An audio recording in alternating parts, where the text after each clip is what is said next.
Alrighty, welcome on in everyone, welcome. Allow me to introduce you all to Monarch Thrifty the 4th. As you can see here, Monarch Thrifty the 4th is an investor. They inherited that from their mother. They are going to initially go for a trade ambition, but should that fail, they're also dutiful, and thus will be going for a faith ambition. We're also quite partial to a little bit of military, so we would like to see military go up. In the grand scheme of things, let's see, we prefer to spend money on things that will help the kingdom long term and only ever common tax. We will always select a spouse from the nobles offered partners, and we're going to support our spouses and favour our spouses' regions in decisions, so give me a good spouse. That's the #1 rule here. And I'll never cheat on my spouse. Finally, as well as being pro-military, we're generally pro-patriotism and pro-anti-civil war. So we want to unify the nation, have a unified, strong military, rebuild it, and keep everyone from fighting each other. In the background, we have our Pantheon rules going on, and as you can see, scrolling on that, we got the chiefs are trying to get 10 trade, and both the counts and the grandees are trying to get 10 military. Incorrect. 2 on the sign should be for too long. For too long. Oh, okay. Okay, 2 with 2 O's. Okay, well, we will we'll worry about that another time. I'm not making another correction. But welcome on in, everyone. Welcome on in. Hope you're all ready. Let's knuckle on down in there. Paddle Stolen, welcome to the north.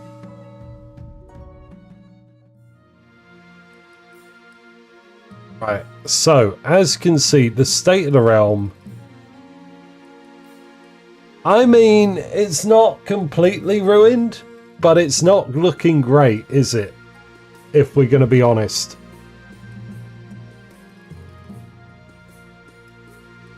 One military across the board. We are exhausted. And the farming in the south is also pretty bad. The south is on the verge of a famine, maybe. Things have deteriorated.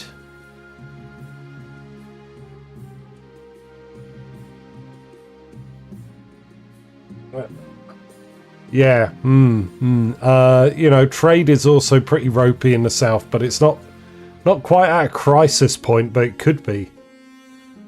At least our faith is good. Yeah, faith is pretty good. Teeny, thank you. Good morning, everybody, says Teeny. Hello, Teeny Bert. Thank you for resubbing. 2 years? Damn. It's been a bit. Thank you very much for that. I appreciate it as always, and here's to another year of King of the Castle in the future.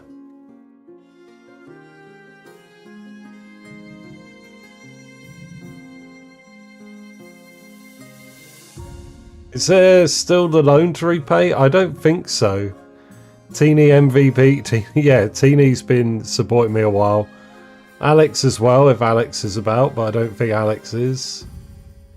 Whopper's been a sub for ages.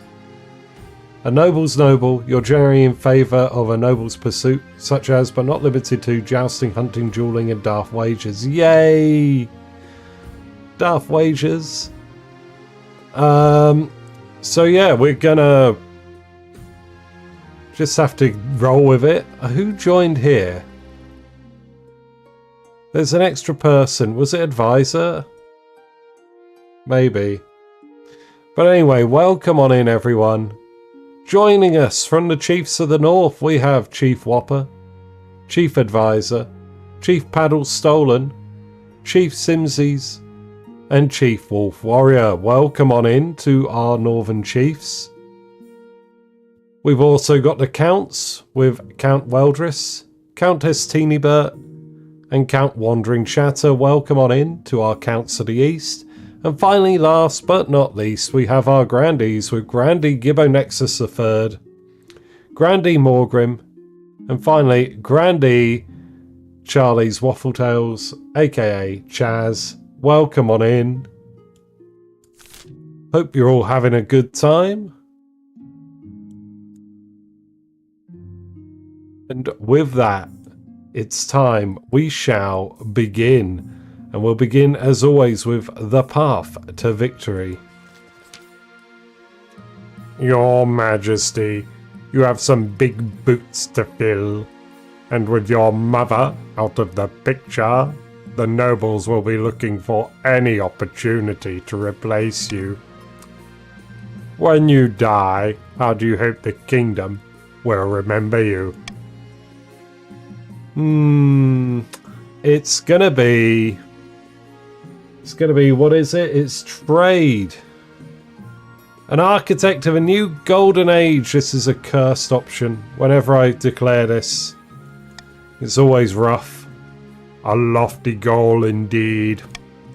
I suggest over the next few years you focus on improving the kingdom's overall trade as much as possible.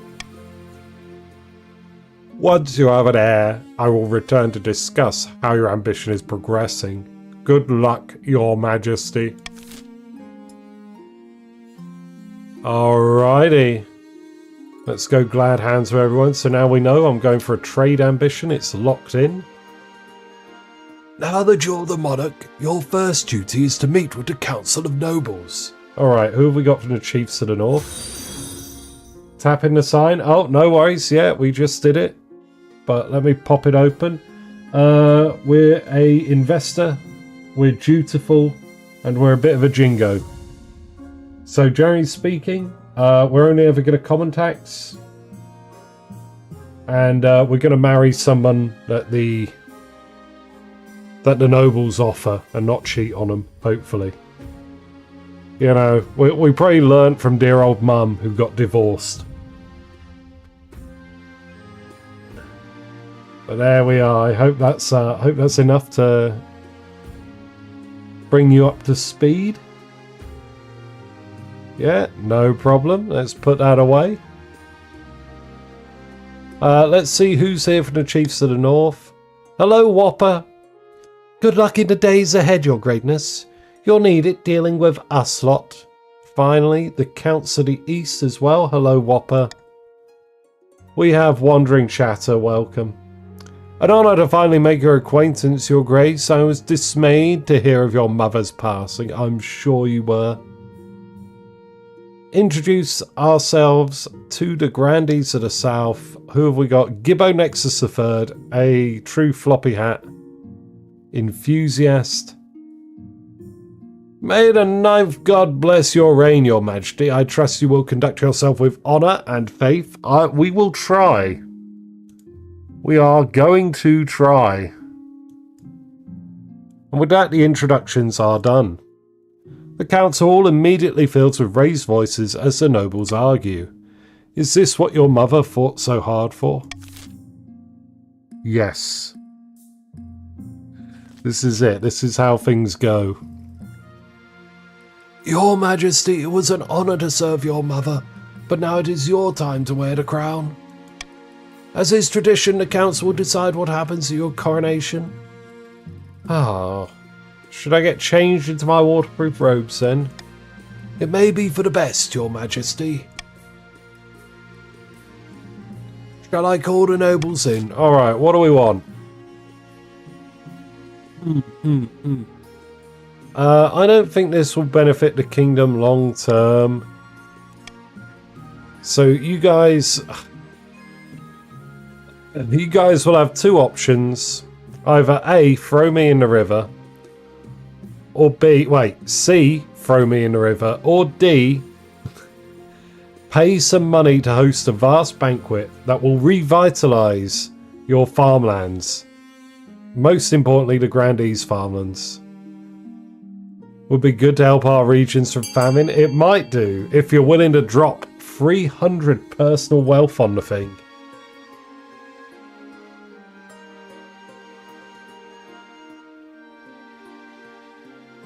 We got to be a bit shrewd with our money.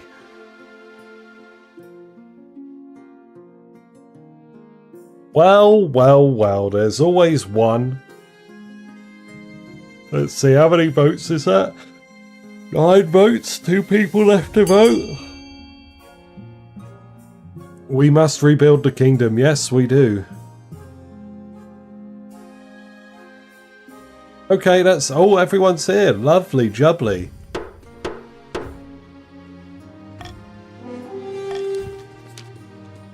The nobles spare no expense, and your banquet table groans under the weight of it all. Whole roasted peacock, a boar's head stuffed with swan's tongues, an entire whale turning on a spit. It's a meal fit for a monarch, which is now, you suppose, what you are. There we go. We are good.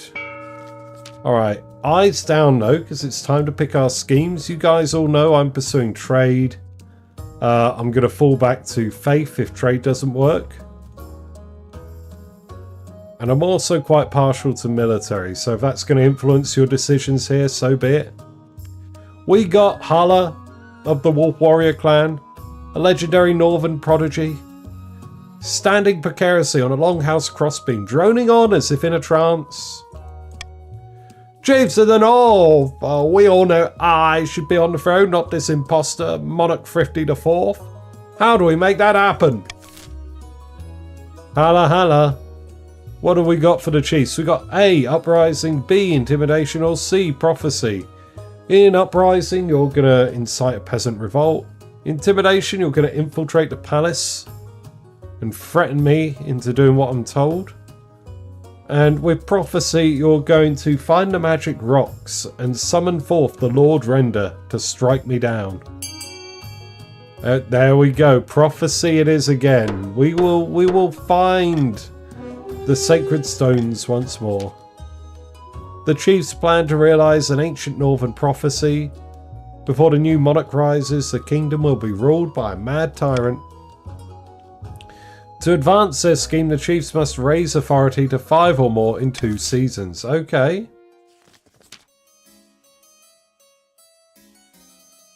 Amalia of the Weldris dynasty, infamous Eastern chess master, leans delicately on a podium, whispering carefully. My fellow counts, in ancient times the East was its own proud kingdom. We can bring back those days of glory, but not while a false monarch Thrifty the Fourth wears the crown. Amalia, having the same complexion as my Rosetta avatar that I always play as in roleplay games. Loving a bit of tanned skin and white blonde hair. Let's see, what shall the counts pursue? A, subterfuge, B, doppelganger, or C, possession. So with subterfuge, the counts will try to replace my inner council with members of the counts. With doppelganger, you're going to find a body double to replace me with, and with possession, you're going to summon a demon to exist inside my head. Currently got a tie. We got a vote for subterfuge. Hey, possession it is. The counts plan to summon a demon to possess the monarch, putting them totally under their control. First, they must lull the monarch into a false sense of security. To advance their scheme, the counts must lower their defiance to 4 or less in 2 seasons. Okay then. Right, Alfonso of the Morgrim Moon lineage. Alfonso Moon. A floppy hat enjoyer, notorious southern elder, stands bathed in sunshine, speaking softly. A false pretender occupies the throne while my claim is ignored. Grandees of the South, this is a stain upon our honour. We must not allow it to go unanswered. He looks like an elder. Yeah. What's Alfonso going to do? What shall we do? Grandees. A. Sorcery. B. Fervor. Or C. Excommunication. With sorcery, you're going to try and make a deal with a wizard to get your claimant on the throne. With fervor, you're going to stoke up religious sentiments and use that momentum to push me out. And with excommunication, you're going to rig it up so that the church denounces me as a heretic, and thus you get to replace the man in charge. I think there's only 3 of you, so I'm going to say, yeah, that's covered it. I mean, Chaz, you can vote. 1, 2, 3, but you can't change the outcome, so it's not that big a deal. The Grandee claimant Alfonso has been chosen by the 9th god to be the next king. He has promised the first miracle, food for all. To advance their scheme, the Grandees must raise their farming to 5 or more in 4 seasons. Hang in there, Grandees. Hang in there. Okay, so let's go through our rogues gallery. Who have we got? Treacherous half-sibling, treacherous half-sister. So Hala, our half-sibling in the north, pursuing the prophecy scheme. The chiefs initially, to pass the first stage of their scheme, they need to raise the kingdom's authority to 5 or more in 2 seasons. It's currently at 6, so that's a bit of a layup. I think the chiefs are going to be fine. Amalia, our treacherous half-sister in the east, the counts are pursuing the possession scheme. And as such, they need to keep their own defiance at 4 or less in 2 seasons' time. Currently at 2. Unless I really go out of my way to piss them off, which I don't think I will, they should be fine. And finally, Alfonso, a questionable claimant in the south. The Grandees are pursuing fervor. And for the first stage of their fervor scheme, they need to get 5 or more farming in 4 seasons' time. They've currently got 3, so they've got a bit of work to do there. You know what? You know what? Let's do it. We'll invest. We'll invest in good decisions with the golden choice. I repeat, golden choice is on the menu.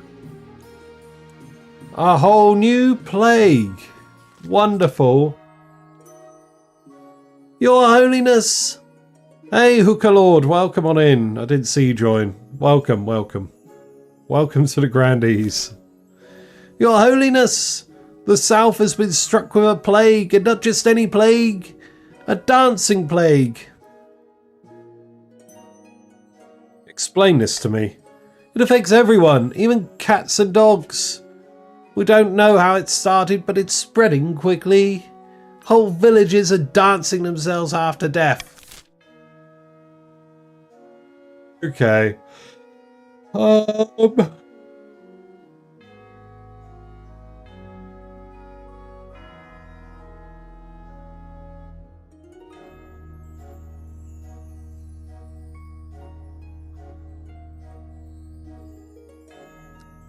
You know what? I kind of want A, I think. I think that would be the sensible option. So I'm going to pay you 500 gold a pop to vote A.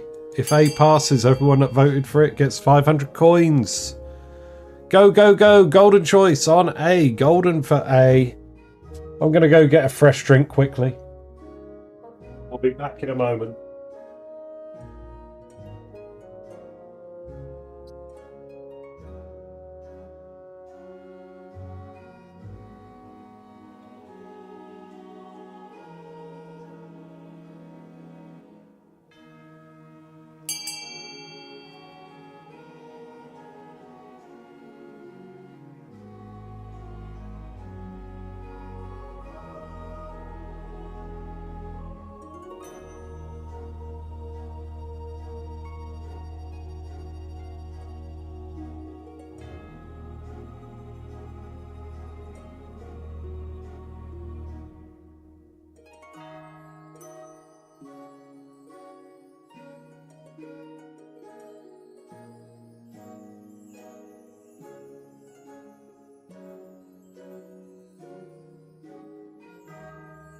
Alrighty, everyone's voted. Lovely jubbly. Enjoy your money, everyone. But yeah, this reminds me, I mentioned it on Kajicord, but I did figure out why the game didn't end yesterday. Oh. I'm going to be... I ended up playing Marathon all night. So, I didn't notice. How did Kaji's game go? Yeah. Oh, yesterday? Wait. What time zone are we talking about yesterday?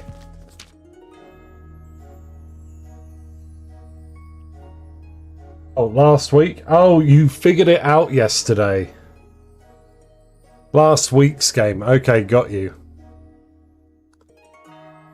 Though the move seems drastic to some, the only way to be sure this plague does not become a serious problem, the Grandees agree to enforce your quarantine. This is terrible. Only time will tell if it's an effective solution or not. What brought it about? Northwind. Let's accept the invitation. Your Majesty, this year we will be holding Winter Feast in my clan hall. It would be an honour if you could attend. Okay, yeah, I look forward to it. Haha, I can't wait. Winter Feast is a special time of year, you'll see. Hello, Dat Sky.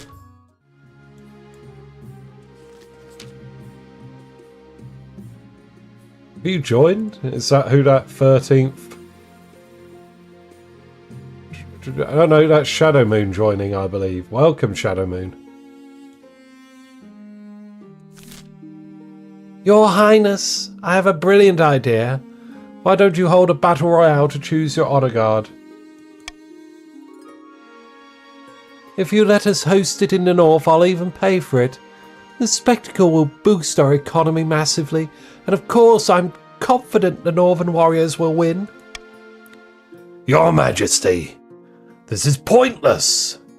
Why don't you just choose your honor guard and have done with it? Whopper, would you like to pay for a thing? Would you like to pay for a battle royale? It will cost you 750 gold. You got 5,700.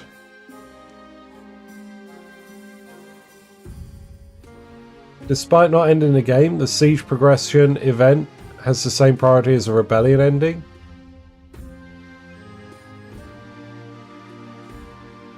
Oh, okay, cool. Oh, you mean yes. Last week's game from my streams, yes. So the priorities, yeah. We figured it was something like that.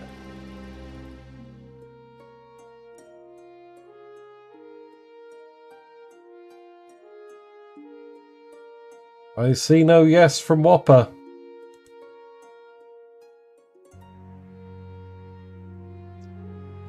Although, yeah, it would be a boost to your trade. It would help out your Pantheon, your cult.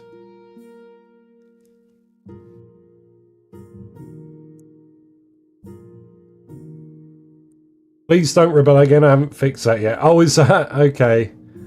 Well, no. Well, I mean, it's their money, so I want their opinion if I can. Do it. I'll pay her back, but yes. Okay.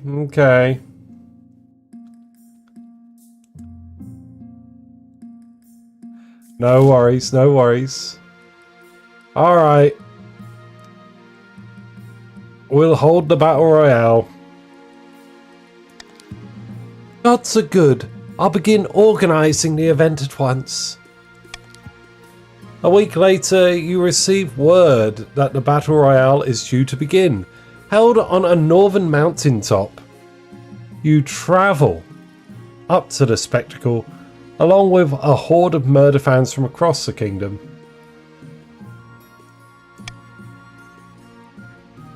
Well, yeah, I think all we got to do for that is open up the save file in text, subtract 750 from Paddle Stolen, and give 750 extra to Whopper. Welcome, one and all. Today's competitors are The Northern Warrior Heroes, Eastern Knights of the Order of the Drowned Rose, and the Grandees Battle Nuns from the Sisterhood of Steel. It's the same thing I do to give people premium when their game's bugs out and doesn't register them as premium. Who will you support, Your Majesty? I think as... You know what? The Northern Warriors were the ones that saved us in the Civil War when I was a small child. The North remembers, and so do I. We're going to support the Northern Warriors. Home team advantage, and they were the champions of the last war. A wise choice. Now let's watch a little blood get spilled, shall we? Watch the fight.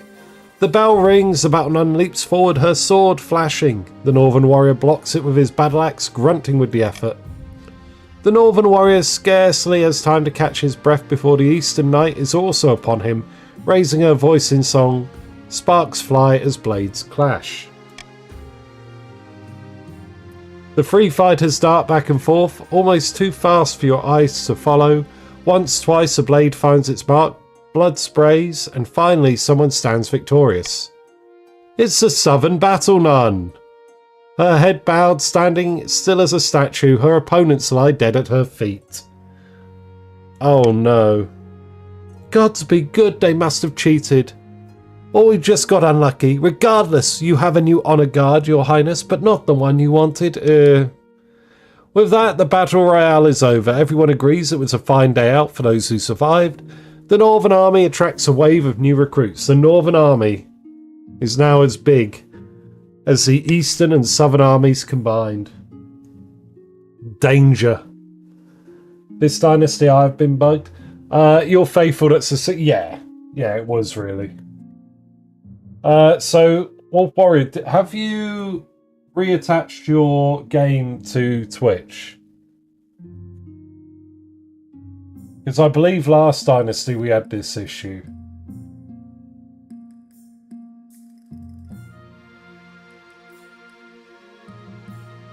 I'll make a note, but for it to happen, you've got to reopen your game and reattach it to Twitch.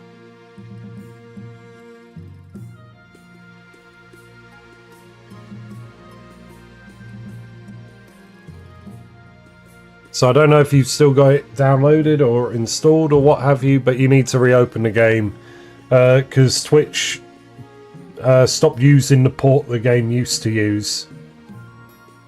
And we had to update the entire game because all the servers crashed out.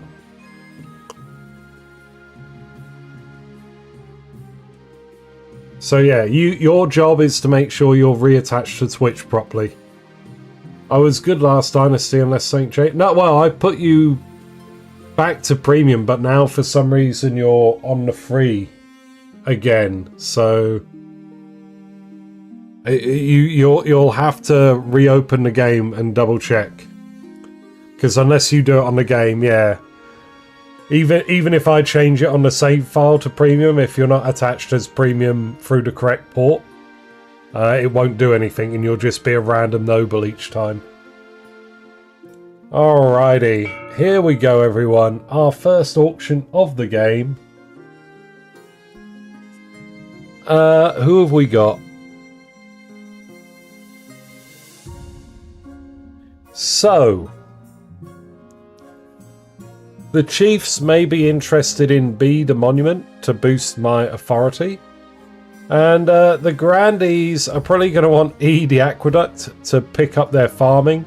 But F, the Grand Bazaar, might also be of interest as their economy is currently collapsing in a heap. Maybe the counts want the observatory to lower their faith. Maybe if you want to mess with the counts, the cathedral will boost their faith instead. Nobody wants a library. I might want a library. Stability's pretty neat. But that's the gist of what we got on the table here. So here's the list of all the nobles and how much money you've all got. And we're going to start the auction now.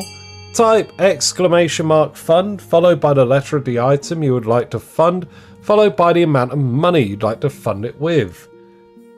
The top two items at the end of the auction will be built and take effect, Everything else will get a refund. You've got about 40 seconds to get your bids in, but there's a slight delay on stream, so I'll type in chat when there are 10 seconds left. Try not to miss out. I know some of you are going to want to try and snipe it at the last moment, but just try and gauge when my 10 seconds shows up in chat versus when it shows on stream. Boom, 10 seconds.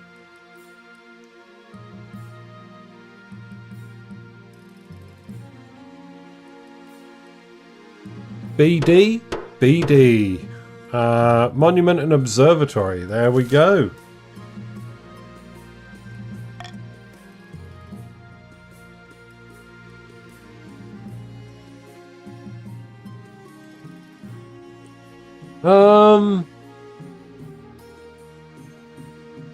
Alright, we got a brand new Combine Harvester. Your Majesty, the scholars and great thinkers of the East have invented a new farming implement. Some kind of horse-drawn machine that automatically reaps and threshes grain. They call it a wheat eater, and it's revolutionizing agriculture. It would be a great use to us in the south. Our farms are struggling to keep up with demand, you know. The Wurgles, yeah? Doesn't everyone... Wait. Maybe some of the younger folks don't know it. Oh, I got a brand new Combine Harvester and I'll lend you the key. Oh, I got 30 acres and you got 23. Oh, dear. We'll not share the designs with the likes of you, Southern Leech. Our people worked hard on that machine. We deserve to reap its rewards, not you. Have we got Spider Cavalry? No, no Spider Cavalry. Mr. Blobby is nightmare fuel looking back at it. Force accounts to distribute the designs. It could be good.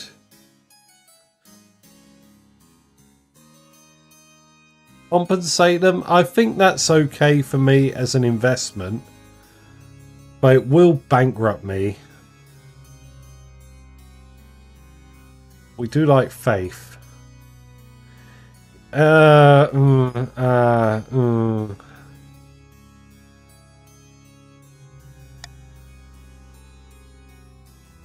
don't like this one, I don't think.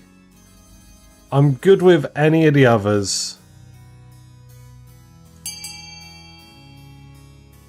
Yeah, but I'd be broke. And I don't like being broke. Makes me uncomfortable. Makes me feel like taking out a loan. A loan I know I'll never pay back.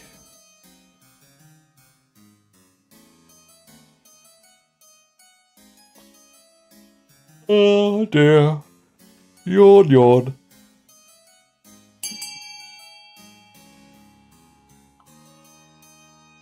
I do, but I dislike the idea of taking on a bankruptcy event this early on.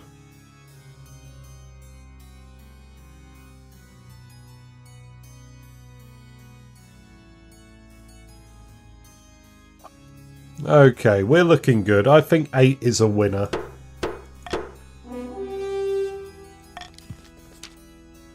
A fair price, I suppose. Rewarded for their ingenuity, the counts are satisfied, as is everyone else, who produce brand new wheat eaters for their farms at lightning speed. Lightning speed! Vultures in the south. Greedy northern merchants are taking advantage of cheap southern labour. Your Highness exploiting our natural resources and putting our trading companies out of business. Oh dear, Gibbo. They're vultures. Vultures? Is it really such a problem? This is just business.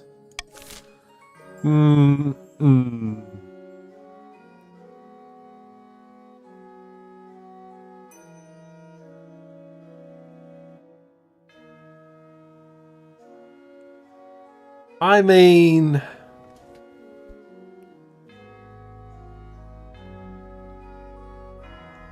the Chiefs did win a war for me. Right? They did stay loyal. The Chiefs have been good to me, while the Grandees sided with the rebels.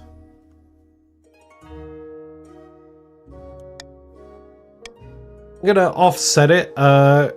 Grandees, it's just business.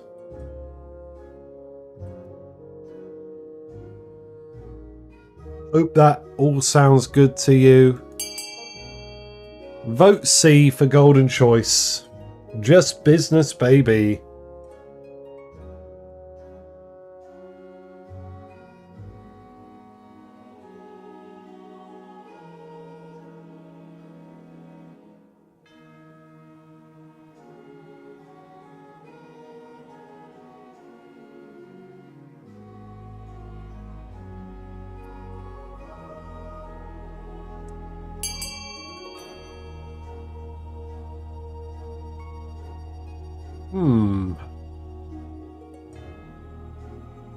Okay, well, final call. Golden Choice on C.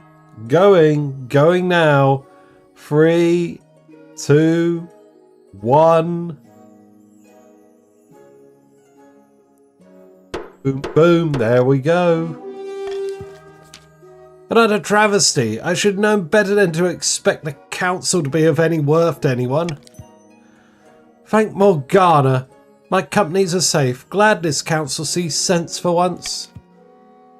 The northern companies in the south continue to tick over nicely, siphoning money out of the region and making Chief Paddle Stolen filthy rich. There you go. There you go. Finding a spouse. Here we are. Your Majesty, it's important you find a spouse sooner rather than later. I'll take liberty of finding eligible candidates. What is your preference? Men, women, or do you not mind? Let's do a D3. Oh. What did it not roll it properly?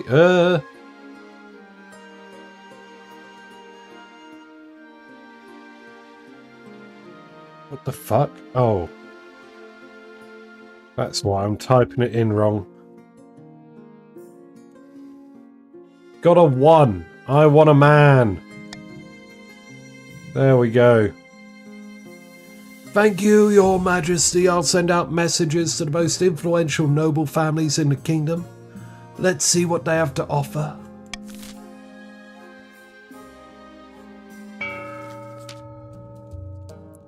Far to the north, where snows blanket the landscapes and wolves howl in the night, the chiefs uncover an ancient prophecy foretelling the rise of a tyrant monarch and the warrior who will overthrow them. The congregation of God speakers huddle around the tablets, detailing the supposedly ancient story, whispering excitedly, "Praise Morgana, the tablets are genuine. Then the gods are good, and we are blessed. Hala will be our monarch. All hail the Lord Render." Cheers circle the clan hall. A mug of ale is tipped over Hala's head. The people of the north are rising. Grahala's warriors have already pledged themselves to us. The influence of the old gods is spreading. We must ensure we keep the old ways of the north alive, and surely Morgana will bless us with the power to crown Hala. For the next stage of the chief's scheme, they must lower their faith to 4 or less in 4 seasons.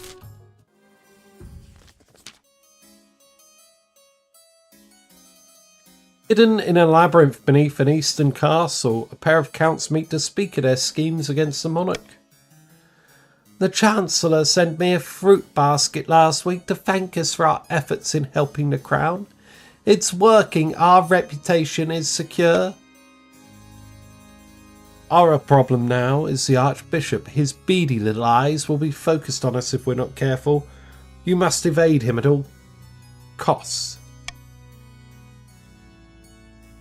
Next stage of their schemes, the counts must lower their faith to 4 or less in 4 seasons. Has the game drifted to the left? Let's have a look.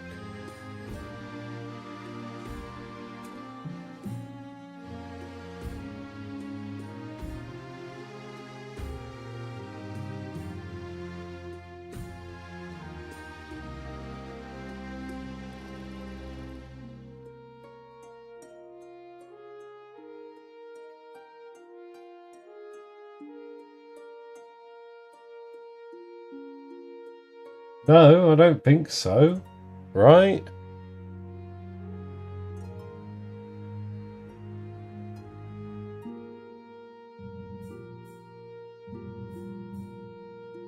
What do you mean drifted to the left?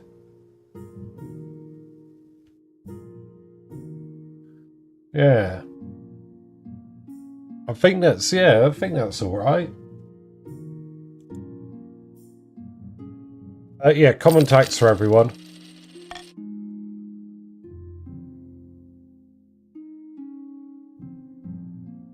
Late night visit. Eligible options. Okay, Winter Feast. Let's go to Winter Feast. After weeks of leading your baggage train along perilous mountain roads, you finally arrive at the snow-swept clan hall of Chief Simses. The hall is crammed with all the chiefs to the north, sitting cheek to cheek along tables, groaning under the weight of food and ale.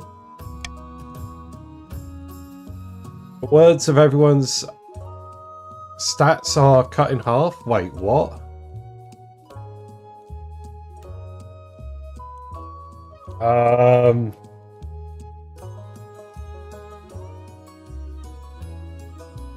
No.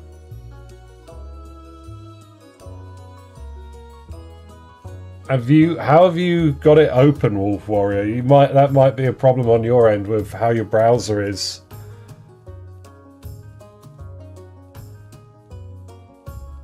Needed to reload? Oh, okay. I don't know why that happened to you. Okay, but I'm glad we fixed it. Oh dear. No problem, no problem. I'm glad you've got the viewing experience you should have. Oh damn. That's like, have I somehow fucked up the stream? No. Oh dear. Well everyone, we're all good. Welcome back in, Wolf Warrior. Welcome, Your Majesty, to my humble hall. Take a seat, grab a drink. It's customary at Winter Feast to exchange gifts with the hosts. What did you bring? We like the chiefs. We're going to give them some silk pajamas. It's the thought that counts, that'll do. After that, the feast lasts long into the night. The fires roar, the bards sing songs of the old days, and a lake of ale is consumed. A couple of hours in, you are a little bit merry. As Winter Feast draws on, and the snow pile up outside the doors, the mood in the hall turns recurrous. Your memory is blotchy, but you distinctly recall leading the entire hall in song, which, yeah, I think,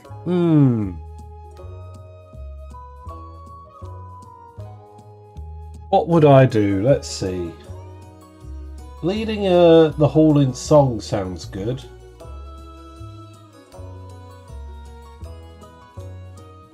Let's do that. Leading the entire hall in song. The chiefs roar alongside you, full-throated, as you sing the stirring battle song to the north, long into the night.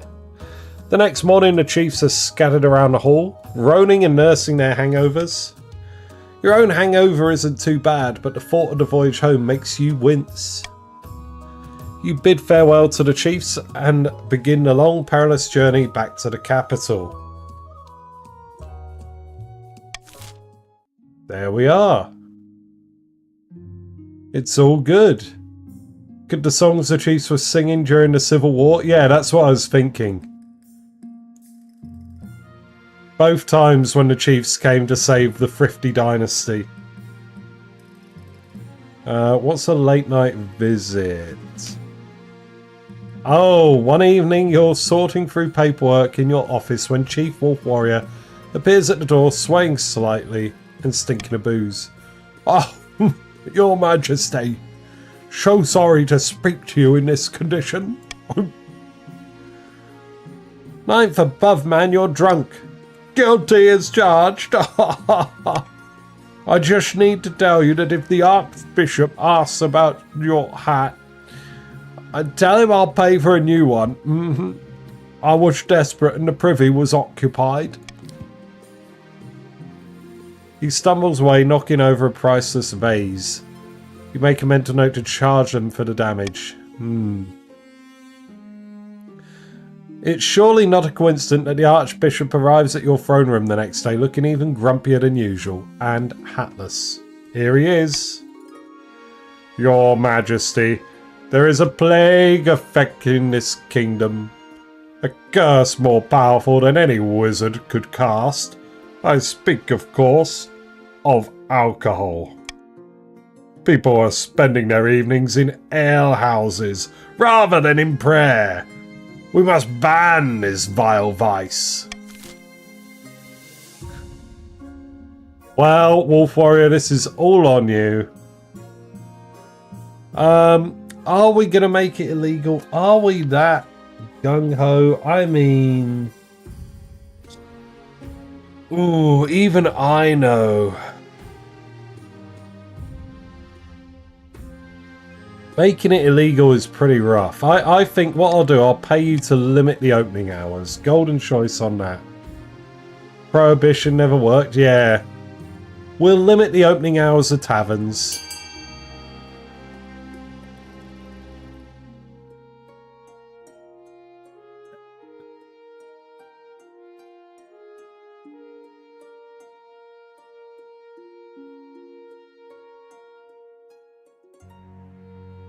Golden choice on B, everyone.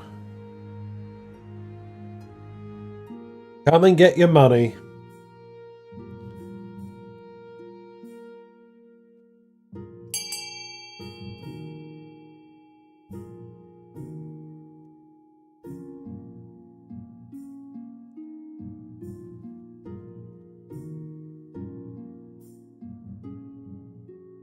Alrighty, so what's that? Total of 10 votes? Less boozing opportunities, so that's not worth the money? Well, Weldris, I hate to tell you this, but by the power of golden choice, the taverns will not be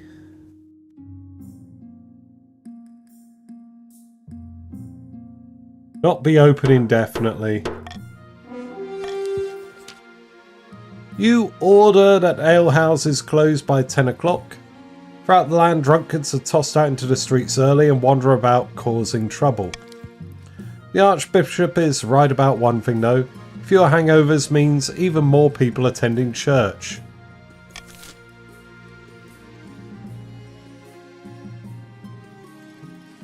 Here we go, let's have a look. There we are. So, what are we looking for in a partner, in a spouse, a husband? Somebody that's got a lot of money, somebody that's quite fit, military service maybe, knows how to fight. Somebody that's in good with the church, someone that isn't liable to cheat.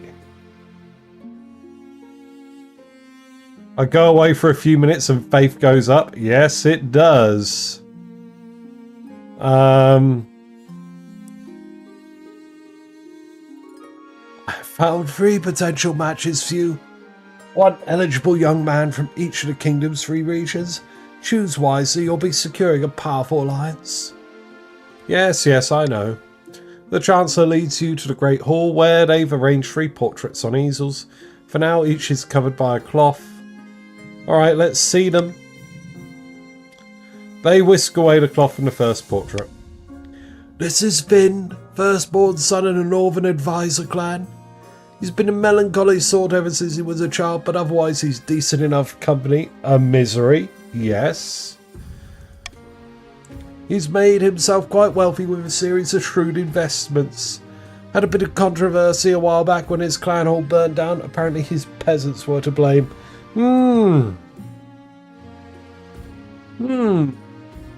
Wealthy, eh? I think that's a clear plus, a clear positive right there. This is Alistair, eldest son of the Eastern Nilawa dynasty. I'm not sure why the artist made him look so severe. A trick of the light, perhaps? A very pious young man. He's obsessed with his family's legacy. Ooh. Alistair's pious. I don't know about the family's legacy thing. That's, that could be maybe an issue, but not bad. And finally from the south, Ernesto, eldest son of the Morgan Moon lineage. He's reputed to have an ego the size of the sun, but there's nothing wrong with confidence, right? He dislikes city life and spends most of his time out hunting, with no one but his horse for company. He's tried his hand at a number of ventures, although they all seem to end in disaster. I hate to break it to you, Grandies. Morgan, I'm sorry, but your son is not the one. What do you think? Of course, by picking a candidate, you'll anger the other regions, but you'll gain a lifelong alliance.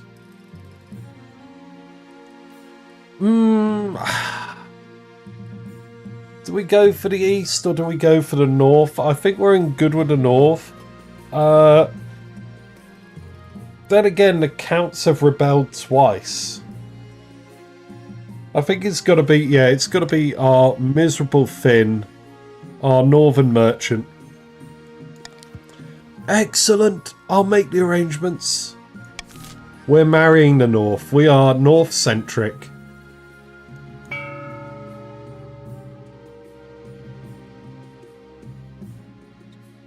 Yes, yes. We have gone for the north. Damn.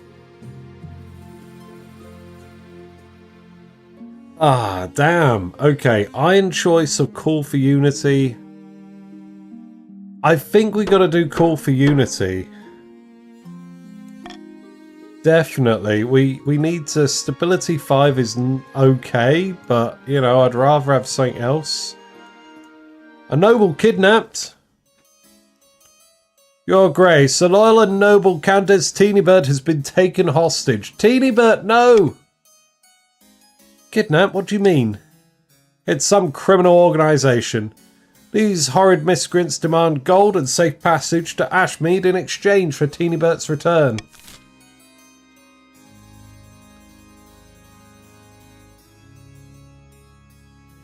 Well, I'm going to do a call for unity and ask you all to vote B. We've got to go in and save Teeny. Only a 40%. I can't afford to pay the ransom. Financially embarrassed right now. Sorry, Teeny. This is the best we can do. Camber time? But you best hope. I can't remember what happens if we ignore the letter, but I think you get a number. I think... Dear. Alright. Winner, winner. Chicken dinner. 40%. 40% is pretty good, right?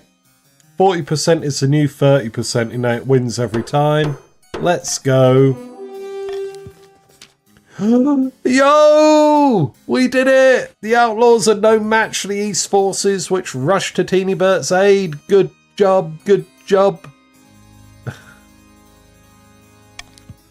During the raid, Eastern fighters even recover a hoard of gold and gems shared between the treasury and accounts. Thank you. Thank you, some money. Oh, everything is good. Welcome back, Teeny. Welcome back to the council. Your Majesty, I had booked this meeting intended to discuss our financial woes, but you solved that issue on your own. Congratulations on digging us out of that dismal financial pit. See, that's why we're so good. Your wedding to Finn is naturally the talk of the kingdom. Nobles and peasants alike travel from across the realm to attend. For a week and a day, the capital is one giant party. It feels like you're the only one not taking part. Instead, you're getting ready for the ceremony. Soon enough, you're standing in St. Bertrand's Cathedral with Finn at your side. Do you take this man as your lawfully wedded husband? I do, Archie, I do. Then I pronounce you married in the eyes of the kingdom. After the wedding, of course, there's a feast, and after the feast, a dance.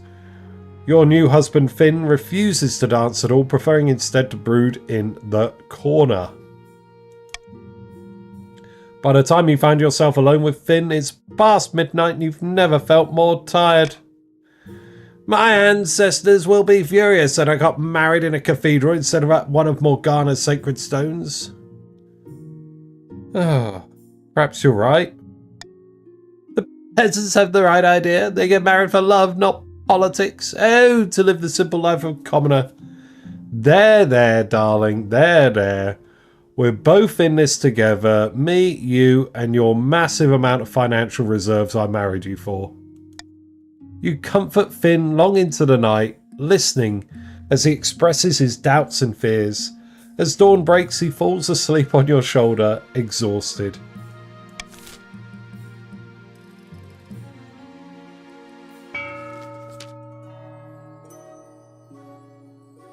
The prophesized Ninth Herald has finally manifested on Celeste Ath, taking the form of a humble noble known as Alfonso, who hails from a farming town in the Southern Hills. Or so the grandees claim. Ha ha! Peasants all over the south are flocking to you, Alfonso. I knew you could do it. Praise be to the ninth god. Praise be. But this is just the beginning.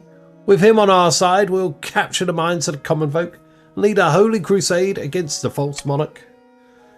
The people still need a push, however. With just the right amount of chaos, the peasants will take up arms and die for you.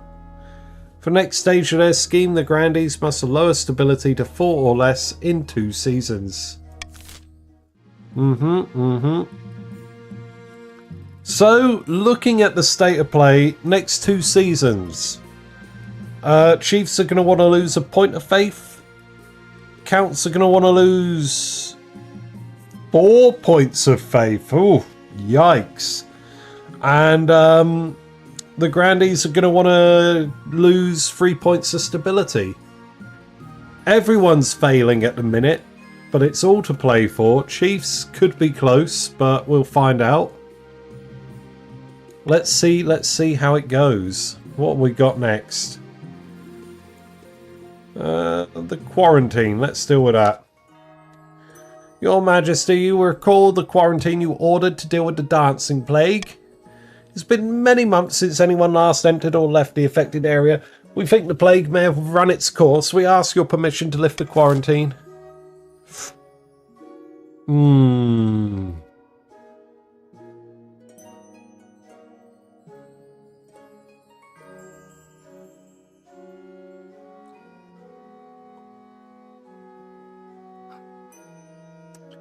You know what? I don't know about spending money, but I'd rather spend money than leave it indefinitely. Vote as you please, everyone.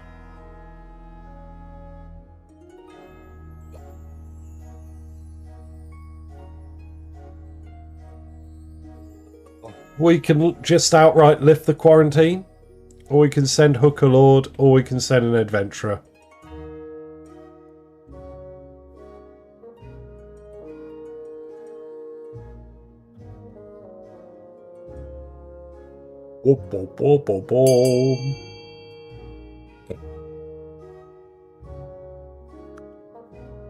Oh. Okay. Hooker Lord, it looks like you might be going. Yeah, 3, 2, 1. Alright. Mostly because it's funny. Me, Your Majesty, you can't be serious. Sons of bitches, indeed. And despite Hooker Lord's protests, the monarch's word is final. He is sent to the quarantine zone. You hope to hear back from him soon. Unless you were saying Sisters of Battle. Mysterious ship. Your Grace, a shipwreck has appeared on the edge of my estate. It's not even from the east. Its name is the Seraphina and it bears a southern flag. That vessel went missing a few months back. We feared she was lost at sea. Well, she's been found on land, right on top of my favourite picnic spot.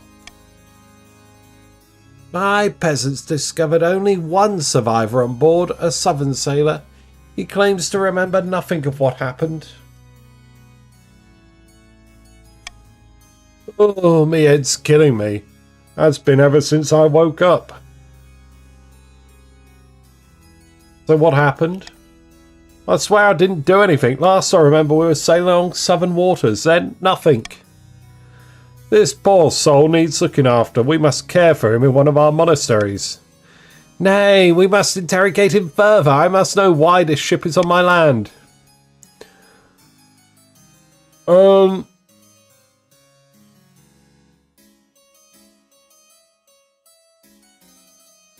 gonna pay you all to send him to a monastery. I think that's the best. Like, we don't really care about this random shipwreck that much. But we can send him to a monastery. 500 gold apiece if you vote A. Golden choice on A. Lock in, everyone. I'm going to go get a fresh drink while you vote.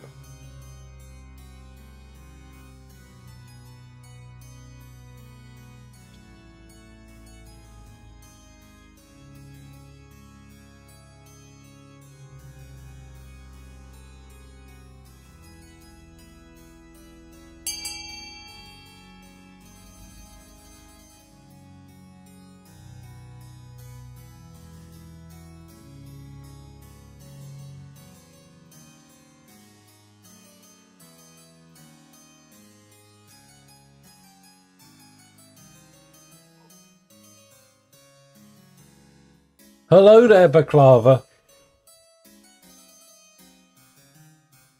Headache not helped by the parrot chewing on his ear. At what point does chat need to pitch in and get Thrifty a samovar, or at least a teapot? What is a samovar? Hold on. A new word has appeared. Samovar. Traditional metal container originating in Russia. Used to heat and boil water for tea? This is cool.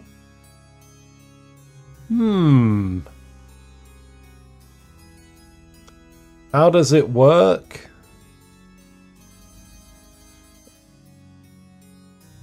An old tea urn. Yeah, but it's like unironically like a Russian doll thing. It's in like a large one, right? So you have a large urn with boiling water and then you put a small urn inside it. Is that the gist of it?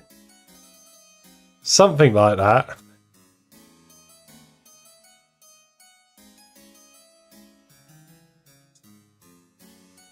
That's pretty neat.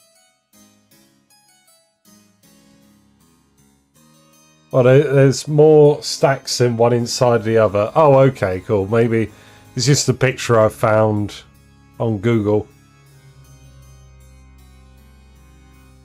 But yes, that's pretty cool. I'm gonna be real though. It's literally just for me to go to the sink and back. Flowers, baklava, my bad. Oh, okay. Yeah, no, baklava's here. Conte Baklava II. Very neat. Thank you for introducing me to a new concept. Now then, let's have a look-see. The sailor is sent to a southern monastery where he can recover in comfort. The Archbishop assures you that he will receive the very best of care and that you'll be the first to know if anything changes. Fantastic work, fantastic, fantastic.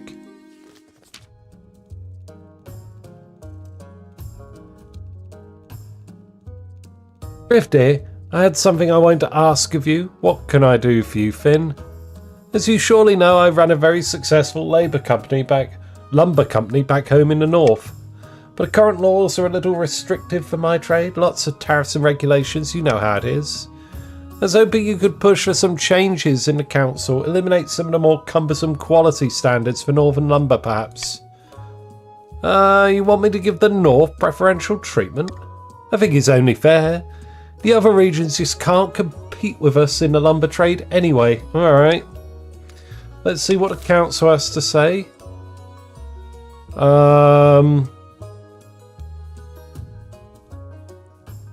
Please, please, please. I don't have golden choice anymore. I should have saved golden choice for this. Please help my husband out. I'm going to do a call for unity. Please help my husband. Please. Vote A. Give my husband cheap lumber. Tap in the sign. Advisor vote. Oh, could you vote with that? I didn't know that. Sign, yes. We're dutiful. So, yeah, no, you did actually vote with it. But yeah, there's the sign. We're dutiful. We want to look after our husband. So, thank you very much. There we go. There we go. Husband is happy. We're happy. The other regions are outraged by the clear nepotism that's taking place, but Finn pays them no mind. As profits pour in, he even shares a portion of the income with the treasury.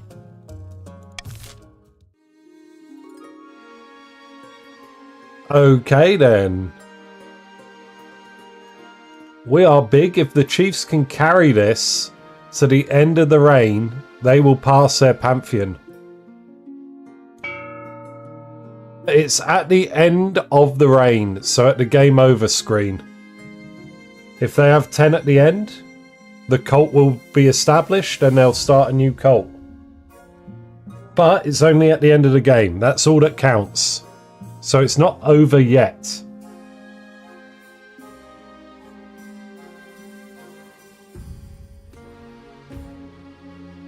Right then, let's see.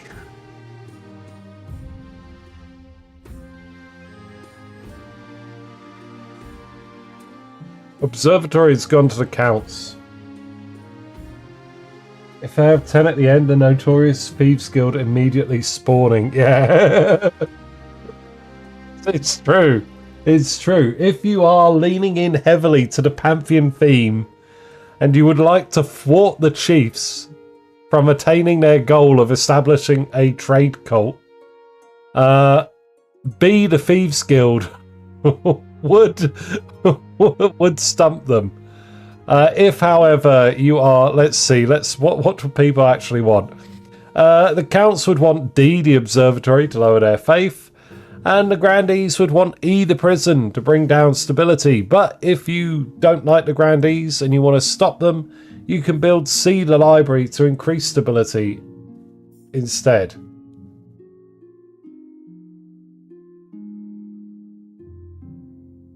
D and E are more important. I mean, C is also very important. Depends on what you all want to do. Here's the list of everyone and their money. It seems like, oh, Flowers, Baklava, Nilawa's here as well. Welcome on in, Nilawa. Welcome, welcome. We're going to start the auction now. Type !fund, followed by the letter of the item you would like to fund, followed by the amount of money you'd like to fund it with. Top 2 items at the end of the auction will be built and take effect.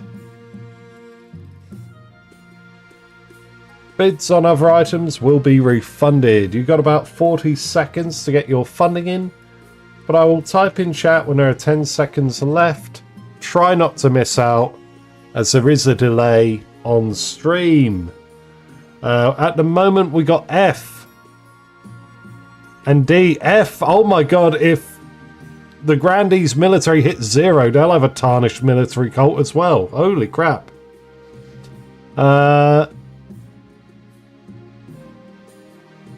Boom, 10 seconds. Please don't ask other people to spend money.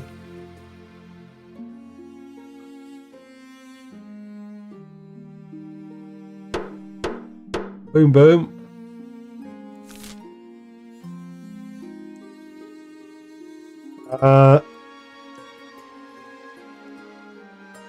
So yeah, we got the observatory and the stadium.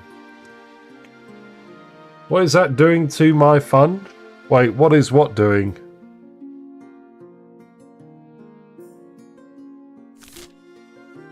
So yeah, if the game were to end right now, the Chief's trade cult would be established and the Grandee's military cult would be tarnished. A rough one indeed.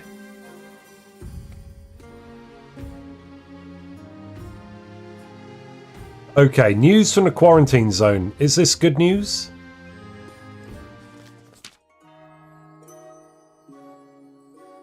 Your Holiness, I have returned. Don't feel the need to dance, do you? Nay, Your Highness, I've returned unharmed. The plague has run its course, and the people are alive, though I fear they will never dance again. Are you sure they're not still infected? Yes, Your Holiness, I spent plenty of time with the people there. I saw not a single unwanted bounce or shimmy. I humbly ask the council to lift the quarantine so the south can return to normal. I mean, it's very clear. We want to lift it, right? Lift the quarantine. Let's be nice. Let's lift it. With call for unity. Of course, but lift the quarantine, please.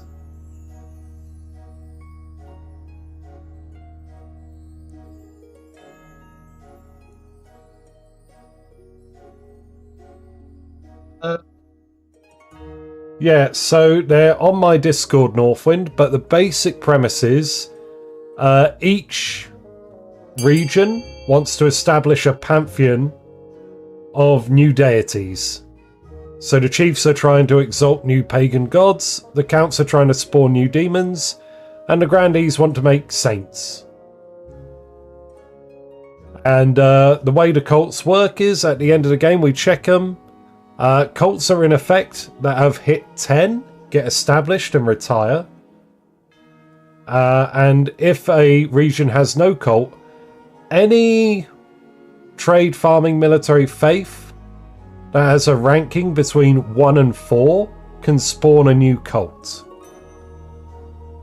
Once a cult is spawned, that remains in effect until it's established when that particular thing hits 10. If there's nothing eligible for a cult to establish on, then they don't get a cult. The winner of this dynasty, air quotes, is the first region to have 4 established cults, so a trade cult, farming cult, military cult, and faith cult. And that's pretty much the gist of it. Once a cult is established, it will also force me to take a sort of cursed trait rather than a standard one for that thing. So I will have a trade trait for the chiefs if they pass the line. Does someone have a cult already? No, we haven't. The 2 military cults have been hamstrung by the fact that we've had multiple civil wars, and the chiefs have only just got a spurt on for their trade this game.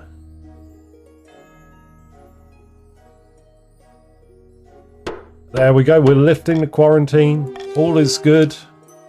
The grandees are grateful, and the formerly quarantined merchants are soon trudging gracelessly throughout the kingdom. But yeah, if the stat for a cult ever hits 0 at the end of the game, it's tarnished, and rather than having like an outright negative cursed trait, it'll just be a fairly neutral one. So the sort of curse traits, I'll have rules that are counterintuitive to the archetype. So the chief trait will have me doing things that would reduce trade somehow.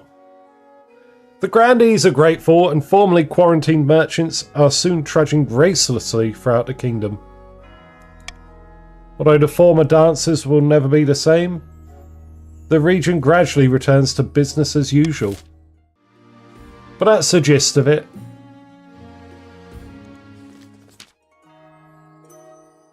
Your Majesty, the situation in the south is dire. The city watch of many of our cities is understaffed and crime is now rampant. Even dueling has dwindled as minor nobles take up other hobbies like knitting and insect collecting. Bah!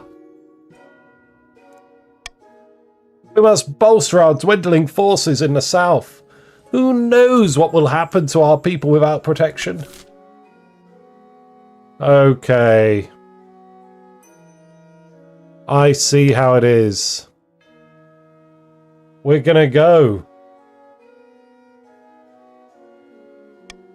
and conduct an extensive southern recruitment campaign. Vote B, everyone, for Golden Choice. B, let's put out those posters. Let's get some new troops. I'm just going to go to the bathroom while you all vote on Golden Choice. So it's sort of a double unlock. A low stat creates a cult and raising it to max empowers it, I think. Yeah. So only one cult can be active at a time for each region. And it has to be for something that doesn't already have a cult. So once the chiefs get their trade cult, they won't be able to get another one. But anyway, I'll be back in a moment.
Alrighty.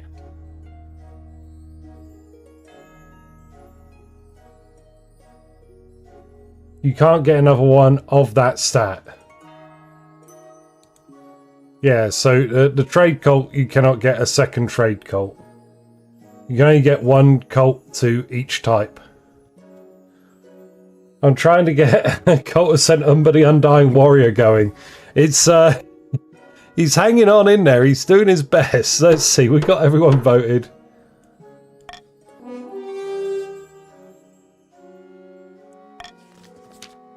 Surely the peasants just need encouragement. Posters featuring your likeness pointing at the reader with text saying, Monarch Thrifty the Fourth needs you, are soon plastered all throughout the south. Once again, you're thankful for the superstitious common folk. Perhaps only out of fear the peasants across the south line up for armed duty, the grandees are most pleased.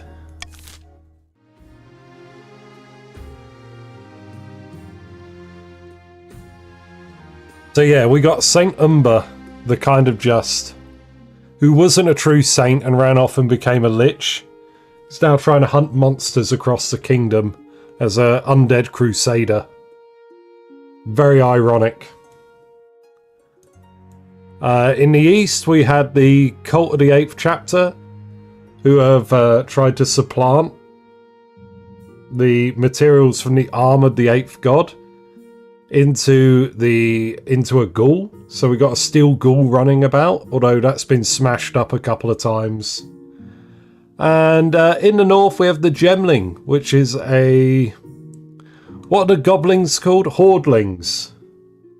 It's a hordling that has been infected with the crystal pox. And that's trying to go around build up trade to find a cure for itself. But those are our pretenders for godhood. Your marriage to Finn has grown strong and steady like an old castle wall. Though it began as a political arrangement, it's blossomed into something like love. It's high time you thought about an heir.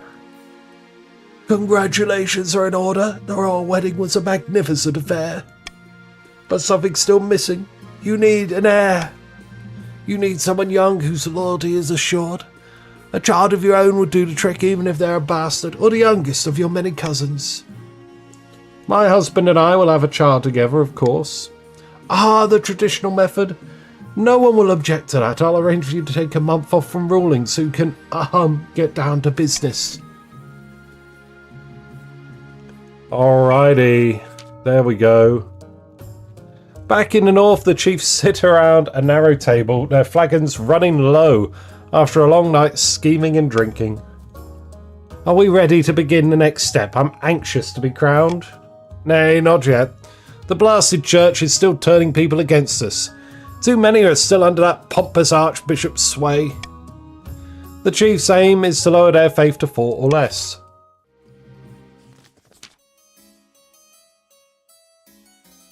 A countess rides to a remote, unremarkable spot of moorland.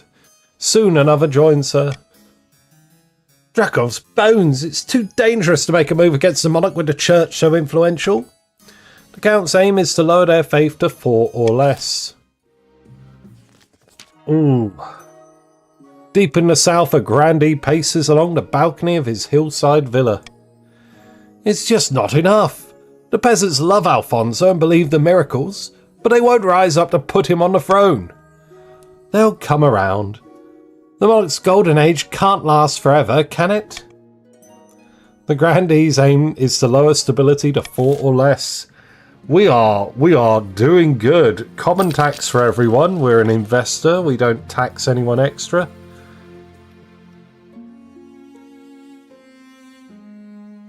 Okay, so Comet citing an old debt.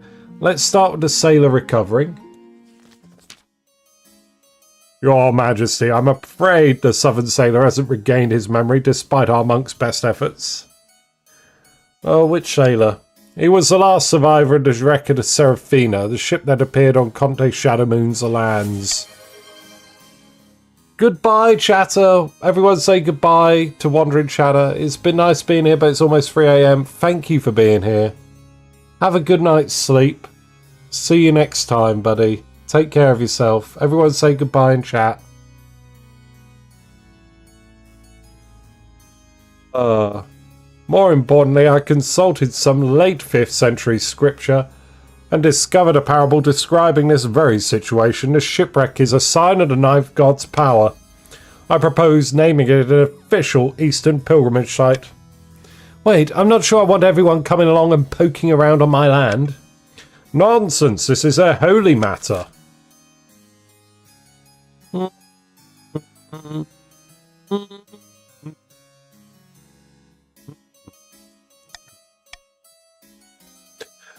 We can pray on it, or we can make it a holy site. We love the church here.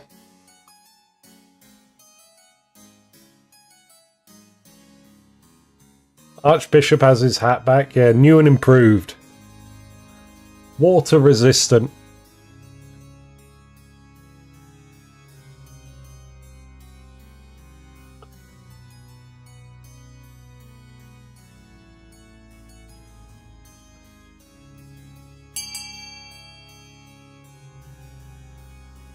Alright, 9 to 1. 9 to 1.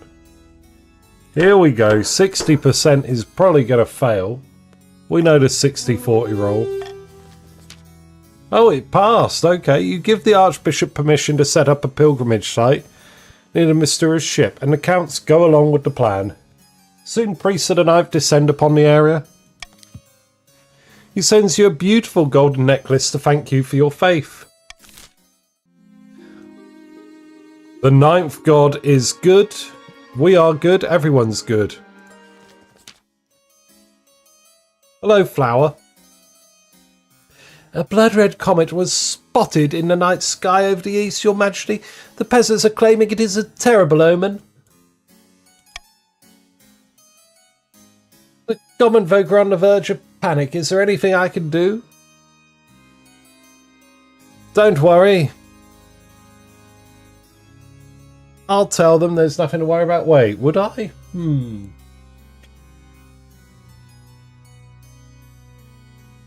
Would I rely on the church instead? Hello, Flower. Hello. Would I tell the church to do it in my stead? You know what? I think, yeah, faith is... I do trust in the church a lot. Tap the sign. Yeah. Oh, hold on. Let me get the sign up so you can all see what I'm grappling with. Thank you for that.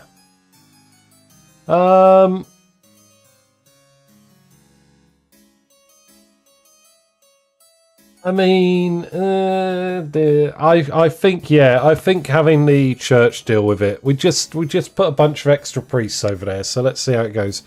The priests of the east preach that the comet is actually a good omen due to a new interpretation of an obscure cluster of stars. Look at that. Fantastic.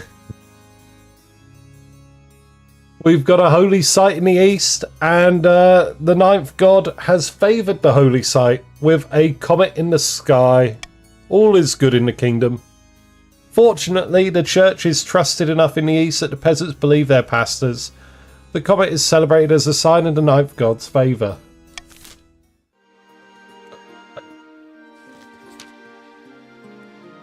Don't you expect me to take this seriously, you crack-brained simpleton? Oh, hello, Nekojita. Shut your daft mouth and give me what I am owed, you honourless dog. What in the seven hells is going on?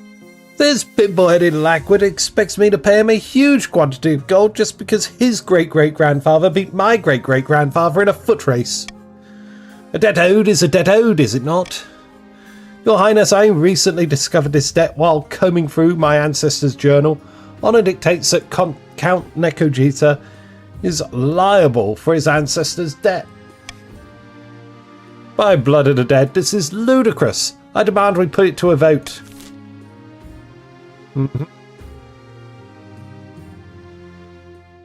The 2 centuries of interest is too much, but... Oh wait, we favour the chiefs, don't we? Yeah, okay, cool. We're going to do golden choice on A. Everybody vote A. And Nekojita can pay his debt to Chief Simsies. Okay? Vote A, everyone, for golden choice. Sorry, Neko. It's rough out here.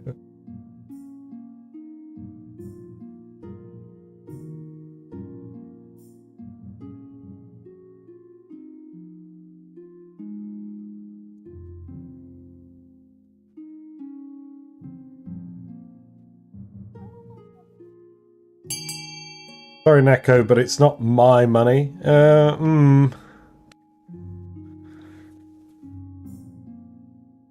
Did you at least vote, Neko, to get some money back? Yes, you did. Okay, there you go. Alright.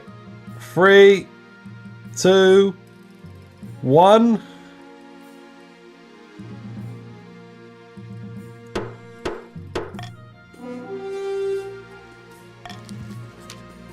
Blood and stars, this council is full of idiots. Fine, take your money. With pleasure. 750 gold? Lovely jubbly.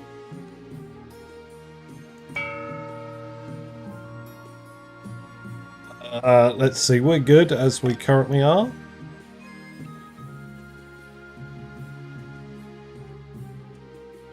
Oh no.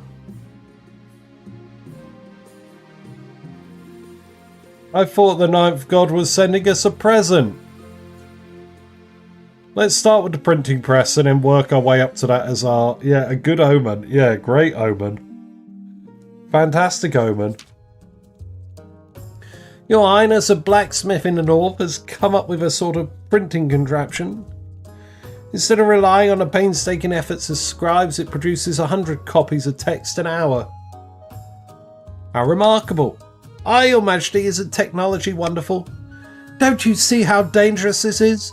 Books should stay in churches and universities, or else commoners will start getting ideas. Ooh.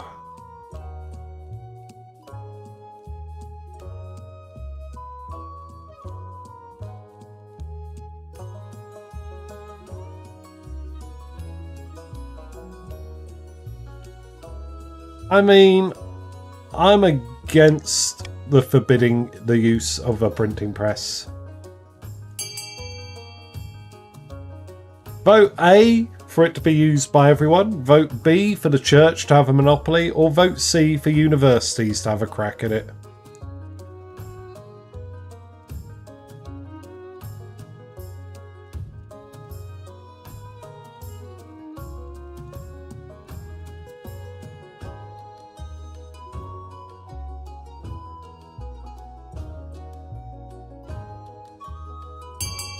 Oh dear.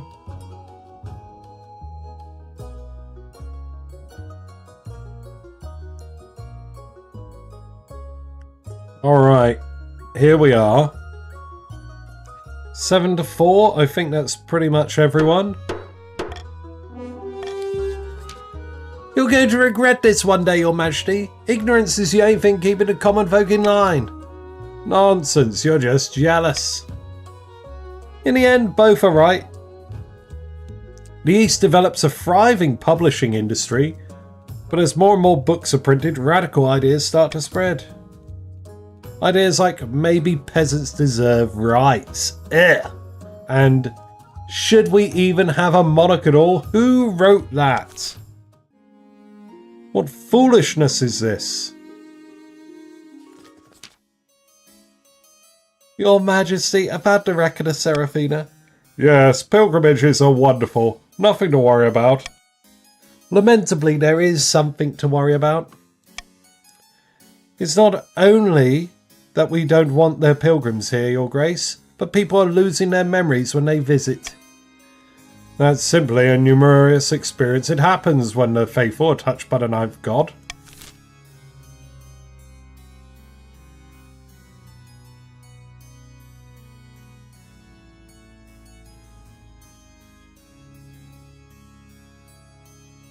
I'm going to pay you to let the church do whatever it wants. Vote A, everyone, for golden choice.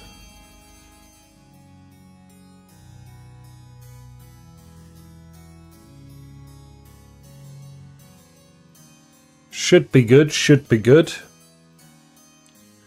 Come on, XCOM. This is what we're reduced to, is it?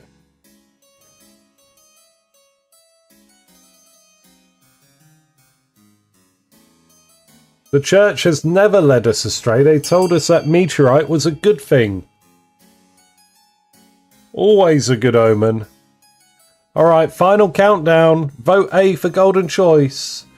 3, 2, 1.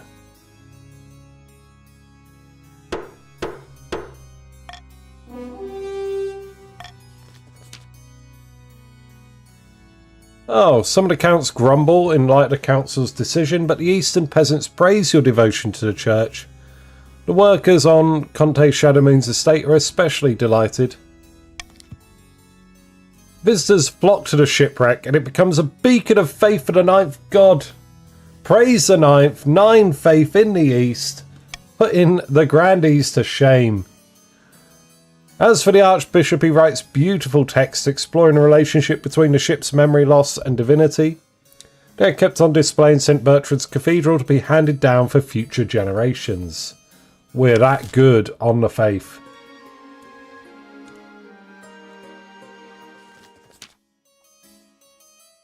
One night your husband shakes you awake. Look out the window, what's going on? Come, Your Majesty. Let's get you somewhere safe. The battlement, she speaks. Good plan. As you shelter in the wine cellar, there's a boom outside that shatters the window and shakes the palace walls. And then peace descends once more. The sky darkens. What was that? The mood in the council hall the next day is somber. It's terrible, Your Grace. The comet we saw in the east, it was foretelling doom.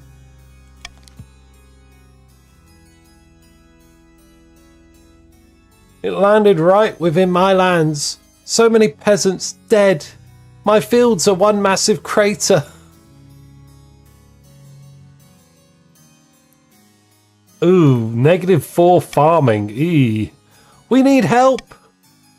Of course, we could help the Counts, but meteorite ore is well known for making incredible weaponry and armor. Our first priority should be gathering it.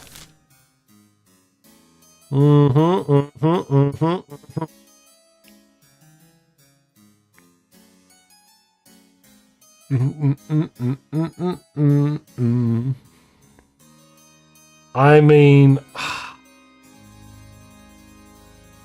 I'm going to do a call for unity, but oh man.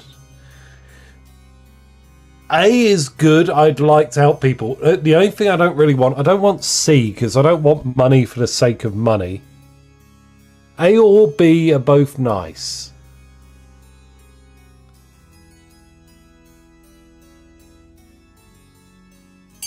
Vote how you please, everyone. Call for unity is in effect. What would the sign say? I think A is what the sign would say. Pay money as an investor to help the kingdom.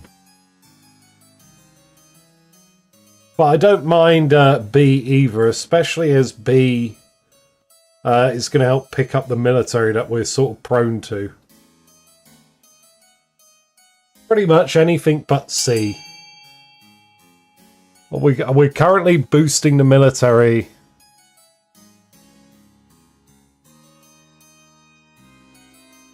Does this do everyone's military?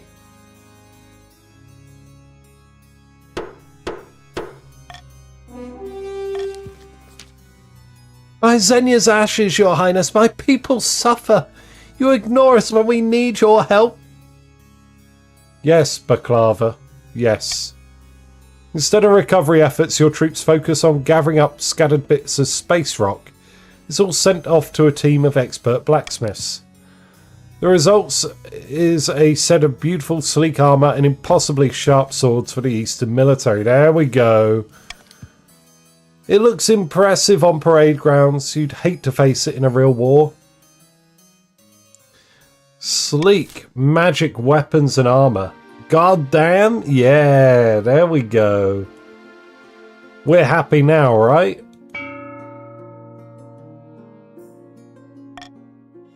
Is it rebel time? No. No rebellions.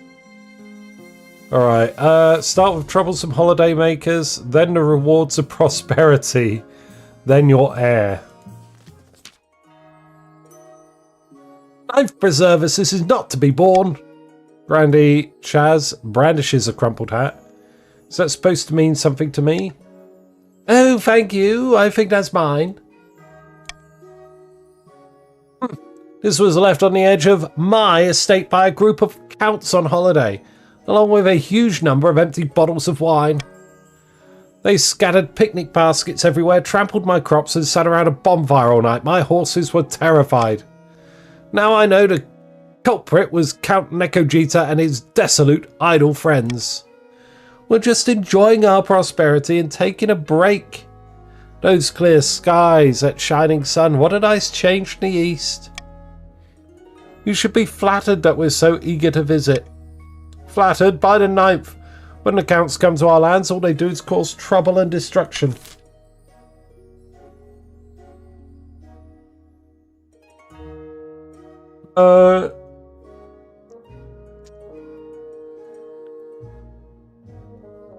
I'm gonna say, guys, golden choice on B.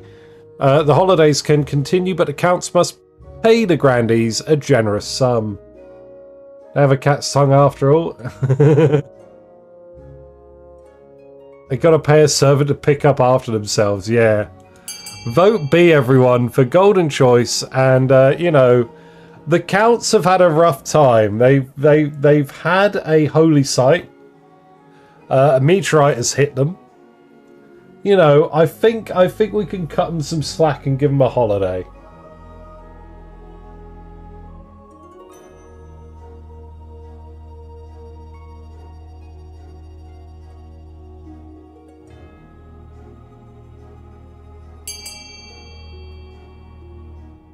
Alright, 11 votes in on Golden Choice B.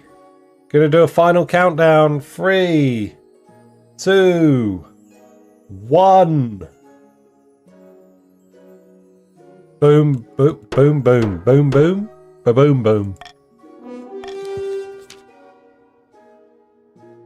Oh, wait, I thought that would make the counts happier. The lure of coin quickly overrules the grandee's principles. Counts flock to the south for a week-long banquets and scandalous parties. Okay. Merchants and cooks alike prosper. Southern delicacies become famous. There's a booming trading hangover cures. Yes, there's a lot of clearing up to do afterwards, but that's a problem for later. Okay. Your Majesty, merchants are visiting the north from a firefield as Valamir and Atesh. Our quarterly figures are stunning. Ugh, merchants. I agree, but there's still a small price to pay for the prices they pay. Okay, Whopper. Your Highness, this northern economist has an audacious idea for all this wealth. Call it an experiment. We give the peasants gold whether they're working or not. This will ensure a base level of comfort and security for all. Gods be good, what are you saying, that we should hand out cash for nothing? With respect, how is that different from chiefs receiving fees from their serfs? It's completely different. Your Majesty, this lunacy cannot possibly be considered. Okay.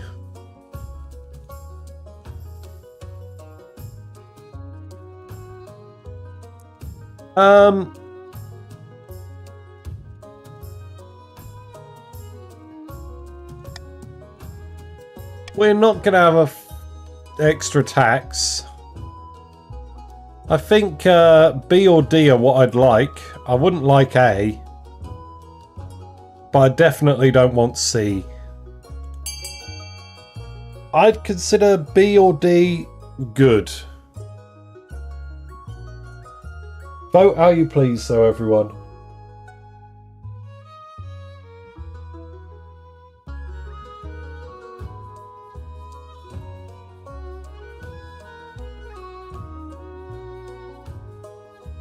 Don't know what is happening. Why didn't Northerners want A? I don't know what's up with that. I would have thought they'd be on board with D, but okay. Farming?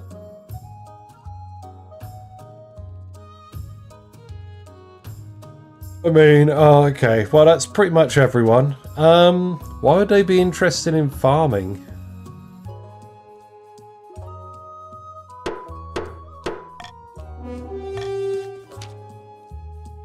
Starflare, those are our merchants. But it's tough for the chiefs to give up some of their monopoly. But as merchants extend trade routes across the kingdom, the other regions quickly feel the benefit. More and more counting houses are built, and long abandoned roads are rebuilt to allow safe passage of caravans. Best for North, B helps counts and grandees. Does it? I mean, it helps stabilise the trade in the south, really. Hold on, let's roll a D3.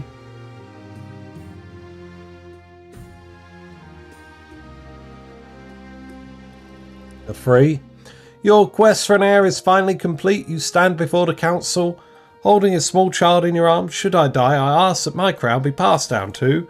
The council hall is filled with nervous silence. My child. The assembled nobles break out in polite applause. By designating heir, you cemented the stability of the kingdom. Your Majesty, may I be the first to congratulate you on the birth of your child. What is their name? Thrifty number 5. Thrifty V. The gods are good, Your Majesty. I'm sure little Thrifty the 5th will grow up to be a chip off the old block. Congratulations on finding an heir. Now you just need to fulfill your ambition to win the game. Expect a visit from the Spymaster soon. Alright, I'm looking around here, and so Counts can build the observatory, Grandees can build the prison. Other items of note: E, the fortress for the Grandees military, would help their cult. Yeah, A, the cathedral would hurt the chief's scheme. Can I open the nobles list? Why chiefs get the church? Because they're jealous of the counts. I don't know. F the prison. Yeah. Alright, we're going to start the auction. Now type !fund followed by the letter of the item you would like to fund, followed by the amount of money you'd like to fund it with. Top 2 items at the end of the auction will be built and take effect. Bids on other items will get refunded. You've got about 40 seconds to get your funding in, but there's a slight delay on stream, so I'll type in chat when there are 10 seconds left. Go, go, go, go, go! Don't miss out. What are we doing? What are we doing? What are we doing again? Ooh, ooh, ooh.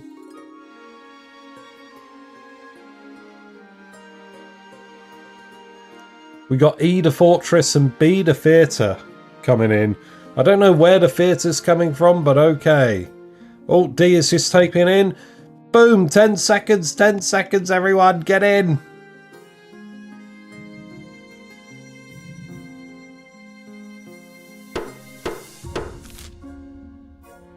What did we end up with? Wait. Oh, yes, military. Good job, good job. Military up for the Grandees. Authority down. I don't know why we did the authority down. But okay. Cool, I think. Wild beast attacks, a vanity project. Your ambition. Let's go to this first. Your Highness, I bring ill tidings from the north. Wildlife has gone berserk in rural areas. They're attacking villages and travellers all across the region. Beasts, you say? Can't deal with them yourself? These are not mere beasts, your majesty. They're great hulking creatures, clearly twisted by magic. Some say they walk and talk like people. The northern warriors are afraid. They say the creatures are a dark omen, a sign of the end. Blood and stars, what's got into these chiefs that they can't handle a few wild animals? The other regions have plenty of their own problems, your majesty. No one wants to march up to the frozen north for something like this. You're all as useful as nipples on a breastplate. Point of order, your highness. The church and knife god could provide shelter for those who need it. All will be welcome, whether their adherence to the true god or not. It's the least we can do. Or if you can afford it, send a detachment of mercenaries who aren't afraid of a few wild bears. That should put an end to this crisis. Oh. I mean, you know what I want to do. Take refuge in God's churches. C, golden choice. To the church. Quickly, northerners, to the church.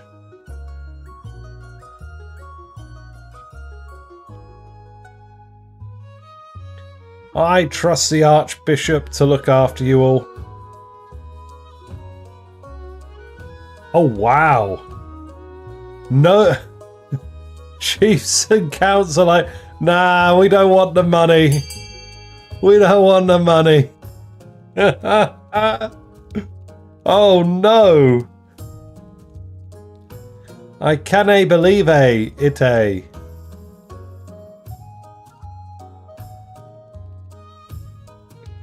Alright, the church sent a meter on us last time, I suppose. 3, 2, 1. 7-3. Fair play, fair play. Well done, well done. Hire mercenaries to bolster the northern forces. You find a suitable company of mercenaries and send out an officer from your own city watch to oversee the expedition. They return with tales of a glorious hunt and a legendary northern hospitality. Chief Advisor is happy to report that the beasts have been forced back into the wilds. There we go. The Chiefs are now big in everything other than faith. They're now the top dog.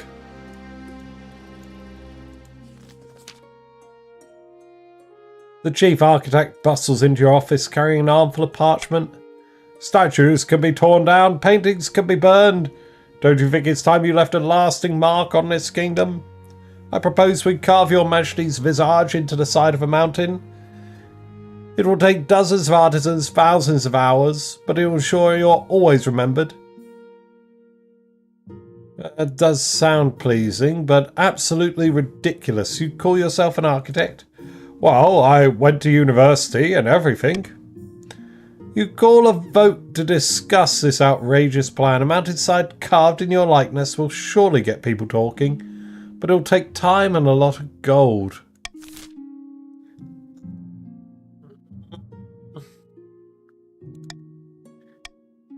If we have it, the nobles can fund it.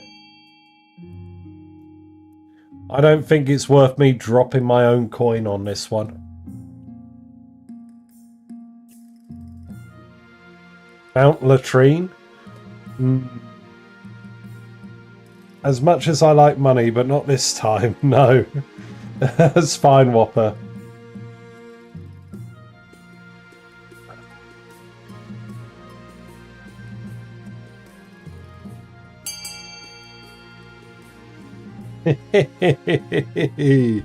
Here we go. This is an idea best left forgotten.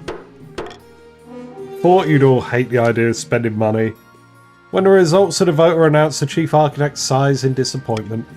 Oh well, I suppose I'll have to focus my work elsewhere. He decides to train up enterprising architects and builders all across the kingdom, sharing his knowledge. Many of the nobles make use of this new expertise to renovate their estates. We're looking pretty good, I think, for our ambition. At the start of your reign, you said you wanted to be the architect of a new golden age. You've succeeded on that front. The kingdom has never been more prosperous. Well done, your majesty. But to shut down your nobles' scheming for good, we need to build on that reputation. Your advisors have other ideas. Have you heard of the Scepter of Sages? Ancient lost artifact forged by Queen Alma the Wise. There's a legend any monarch who recovers it will rule over a golden age. My advice, on the other hand, is to infiltrate each region with loyal spies, defeat their schemes with schemes of our own. But the Chancellor has other ideas, which will happen in another game. Listen, everyone, I know it's kind of dull. Unfortunately, I rolled a 33, so we got dutiful faith archetype. So once more, we're doing trade and faith. Once more, getting the Scepter of Sages. A wise decision, your majesty. I'll begin sending out adventurers to track down the Scepter's location. But the adventurers aren't cheap. Your priority is to raise the kingdom's overall faith and trade as much as you can. And of course, there can't be open rebellion among the nobles.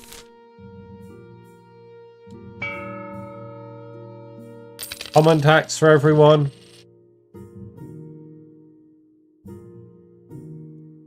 Alright, noises in the night, stage fright. Let's start with stage fright. Your Majesty, there have been some strange rumours regarding the Grand Theatre recently built in the northern city of Hajel.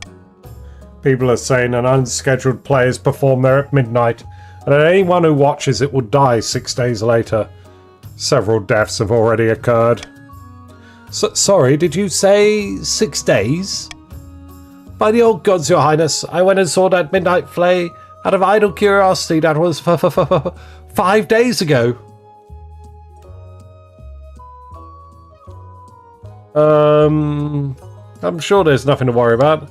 It very much is something to worry about. Save me for Morgana's sake. Okay, Simsies.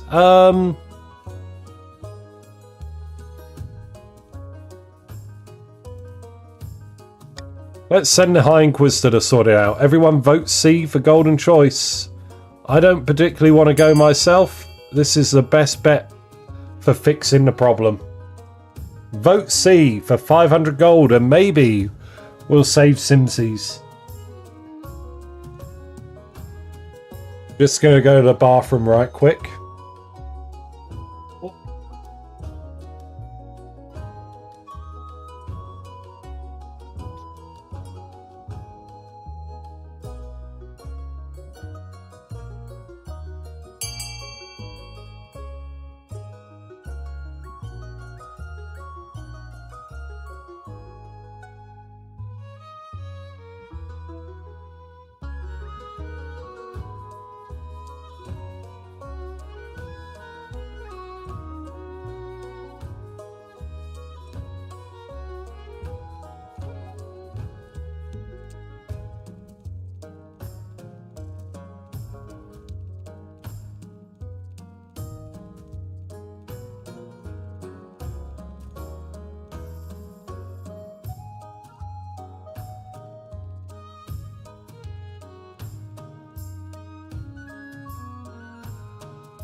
Alright, sorry about that.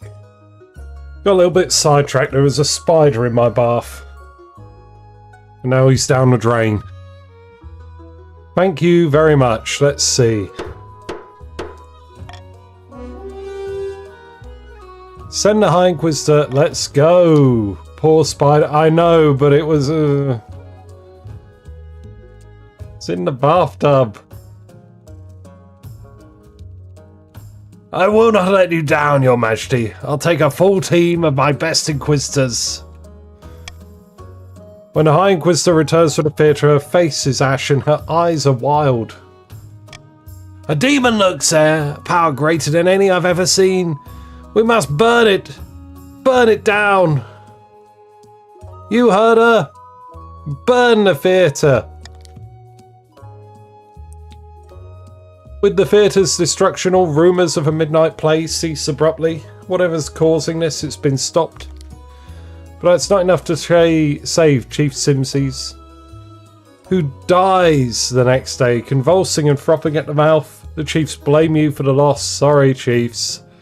Salutes in chat. Simsies the First has died, to be replaced by Simsies the Second. Let's go. Where's the kill count? Kill count climbs to 1. Salutes in chat, everyone.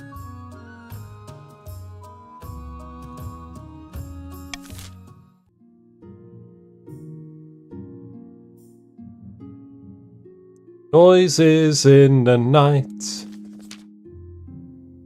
It's a starry winter night, just like any other, until you awake to screaming in the courtyard. Get up and investigate.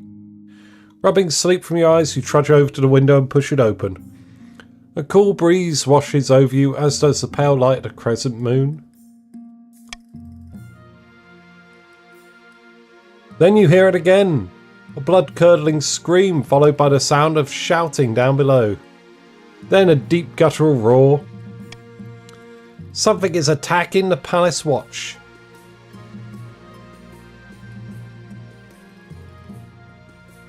Now then, I don't think I'm particularly brave or courageous, am I? What would I do here? What would I do?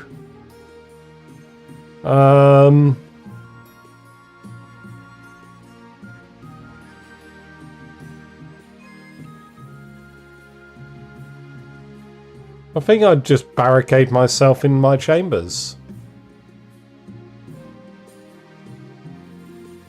Remember that this is why you have an honor guard? Yeah, exactly. Yeah. Let's just lock ourselves in. It takes some time, but with Finn's help you soon have a makeshift wall of royal furniture, and just in time. A horrendous crash and splinters flying as a hulking beast knocks down the door. The pieces of furniture that you had stacked against it slow the monster, but only briefly. Just enough time to reach for a weapon.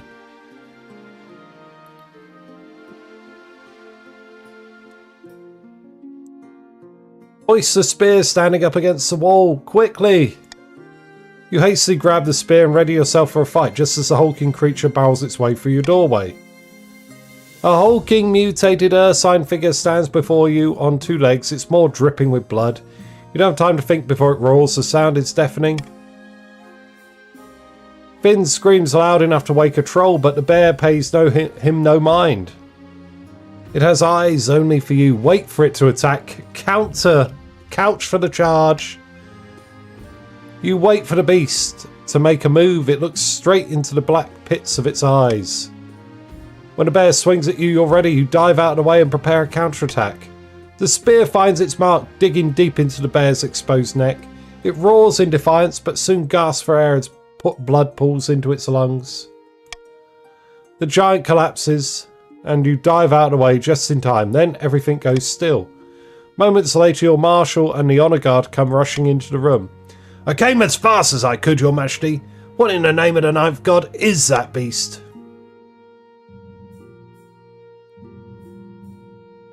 Finn, are you alright? I'm fine, just a little startled. It looked like that thing was on a mission to kill you. The creature's body is dragged away eventually and donated to the University of Quell for further study. Stories spread of your bravery and martial prowess. Commoners and nobles alike find new respect for the monarch who has slain a bear in their nightgown. Alright, here we go. Ambition time.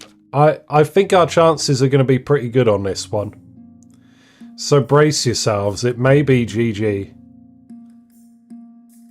How it got in my nightgown, I'll never know. Okay. Semantics, I like it. Your Majesty, I have the most exciting news. Our hired adventurers have discovered an ancient manuscript hidden deep beneath the mountains. It speaks of the Sceptre of Sages and was written by Queen Alma herself. Worried about what would happen to the kingdom after she died, she hid the Sceptre of Sages so our enemies couldn't find it. Good work, treasurer. It's in a warren of caves near the Blackweald Forest, your majesty. Near to the capital. It's been under our noses this entire time. I'll take the liberty of sending out more adventurers so they'll clear the area and get inside. We're close, I can feel it. I do hope so, your majesty. This is almost bracing. I don't usually get to do this sort of thing. I'm usually stuck in my office all day. As soon as the adventurers return, the treasurer comes to you to tell you the news. 80%. Have they found anything? Good vibes, good vibes. What have we got? Delightful news, your majesty. The adventurers have found a golden door beneath the forest, which matches a description in Queen Alma's manuscript. Wonderful. The scepter should be hidden within. But the scepter of sages can only be found by a monarch who is strong of purpose and true of heart. Oh, how do you prove it? Queen Alma wrote a ritual for the monarch to prove themselves worthy of the scepter. If we go to the cave, I can read out the relevant passages while you set it all up. Okay then.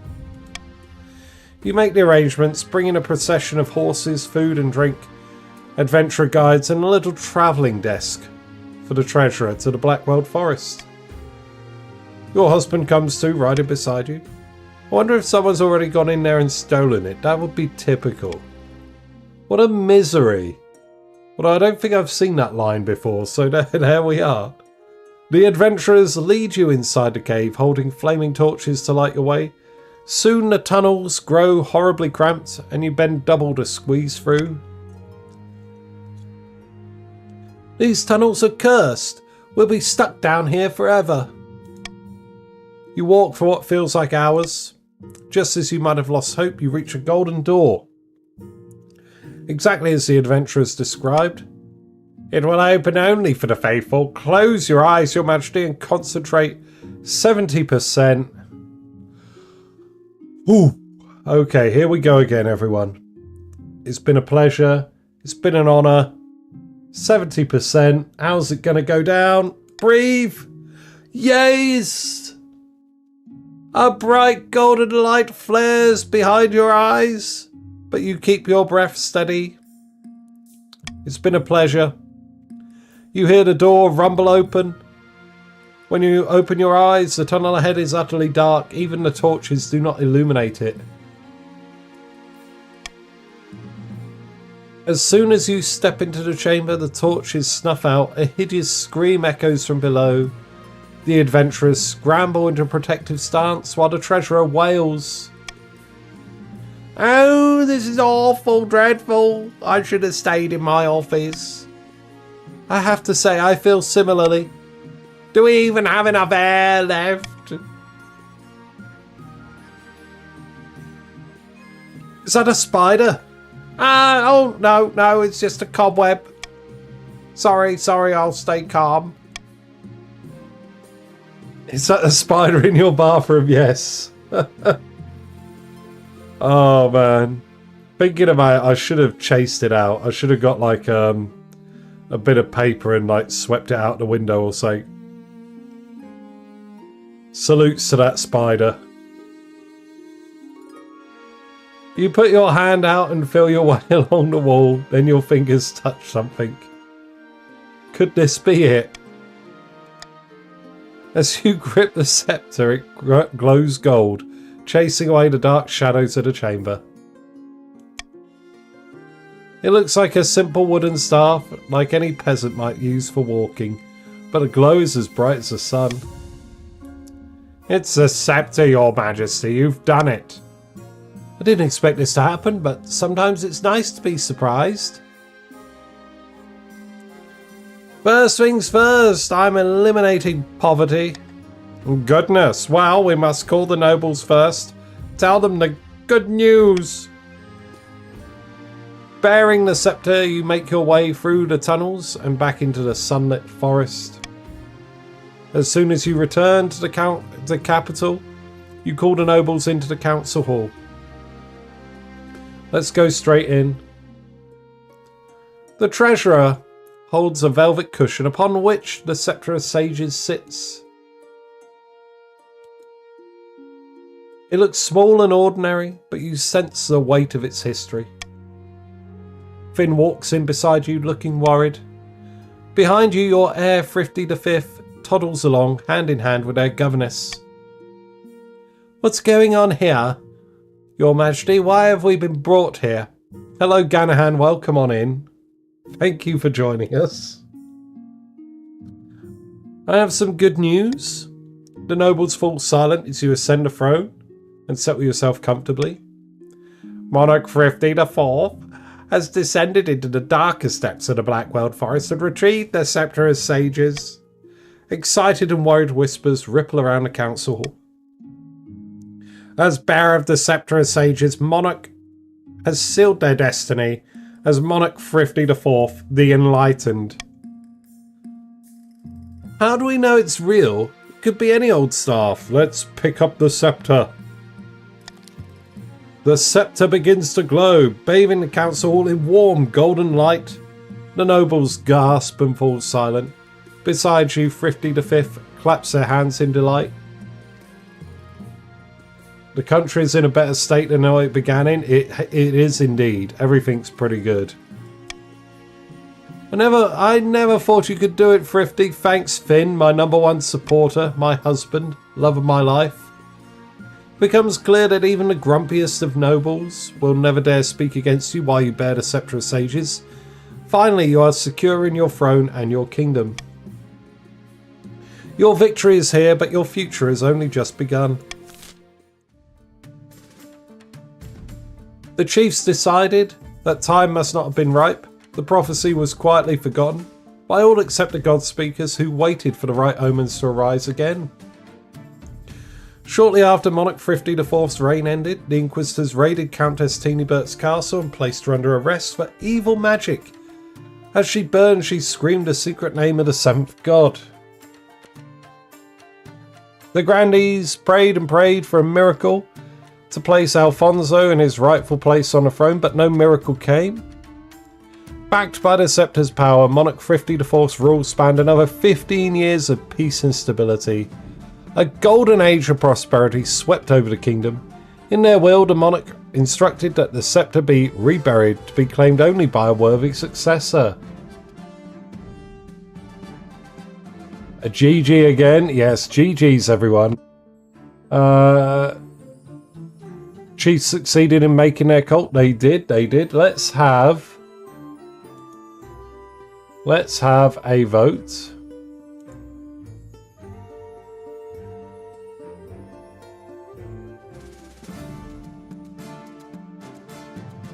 Where's the poll? New poll. Inheritance. Will it be trade? Question mark, question mark, question mark. Or will it be dutiful?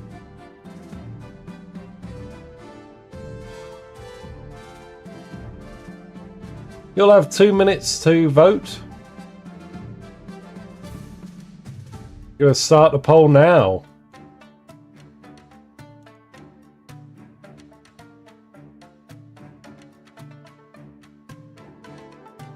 Put the sign away there. There we go. Now, we don't know what the trade is going to be, because here we are. Monarch Thrifty IV, the Monogamous. Let me get the rules up so I'm looking at exactly the right thing. Each region can sponsor 1 cult at a time. The regions are competing to get 4 cults established, 1 for each region stat, before the others. Cults are evaluated at the end of each reign to see if 1 is established and or 1 is adopted. First, currently adopted cults are checked to see if their region has ended the reign with a value of 10. If they do, the adopted cults become established and introduce a new trait to the game that the monarch might suffer from. Should the region establish their 4th cult, they win the dynasty. So are we going to have the cursed trade trait? It doesn't look like it.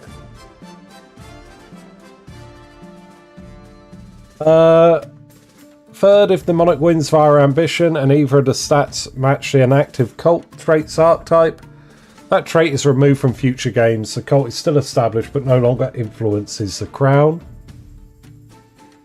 New cults may be adopted. To adopt a new cult, the region must have no current cult adopted, a stat, military, farming, trade, or faith, which has no established cult, and a value of 1 to 4 in that stat, which I don't know, do the Chiefs have anything? Faith! Okay, the Chiefs are going to have a faith cult.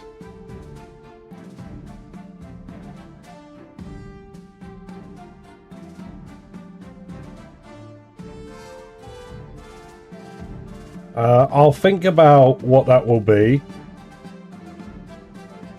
I imagine something to do with the Haunted Theatre. Let's make a note of that.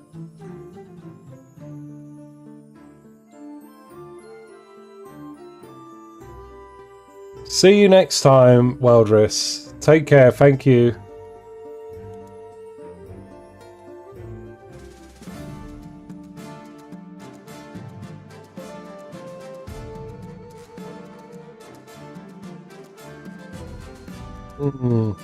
We got Dutiful back in, so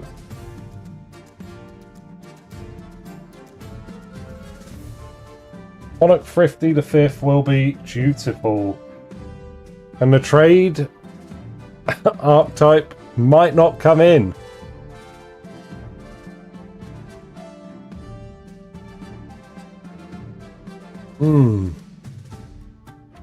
Right, so let's have a look-see. So, Monarch Thrifty the 5th. Looking pretty stern. Looking very dutiful. They're going to be ruling over a fairly competent kingdom. It's going to be pretty good. Dare I see a Thrifty the 6th? We'll find out next week. Whopper was the wealthiest. Paddle Stolen was the poorest. And that was the reign of Monarch Thrifty the 4th, the monogamous. So there we are. See you next week after construction work. Yes, I'm having work done at my house, so I won't be streaming all of next week. But we'll be carrying on today. Let me just put things down. And we'll change it up.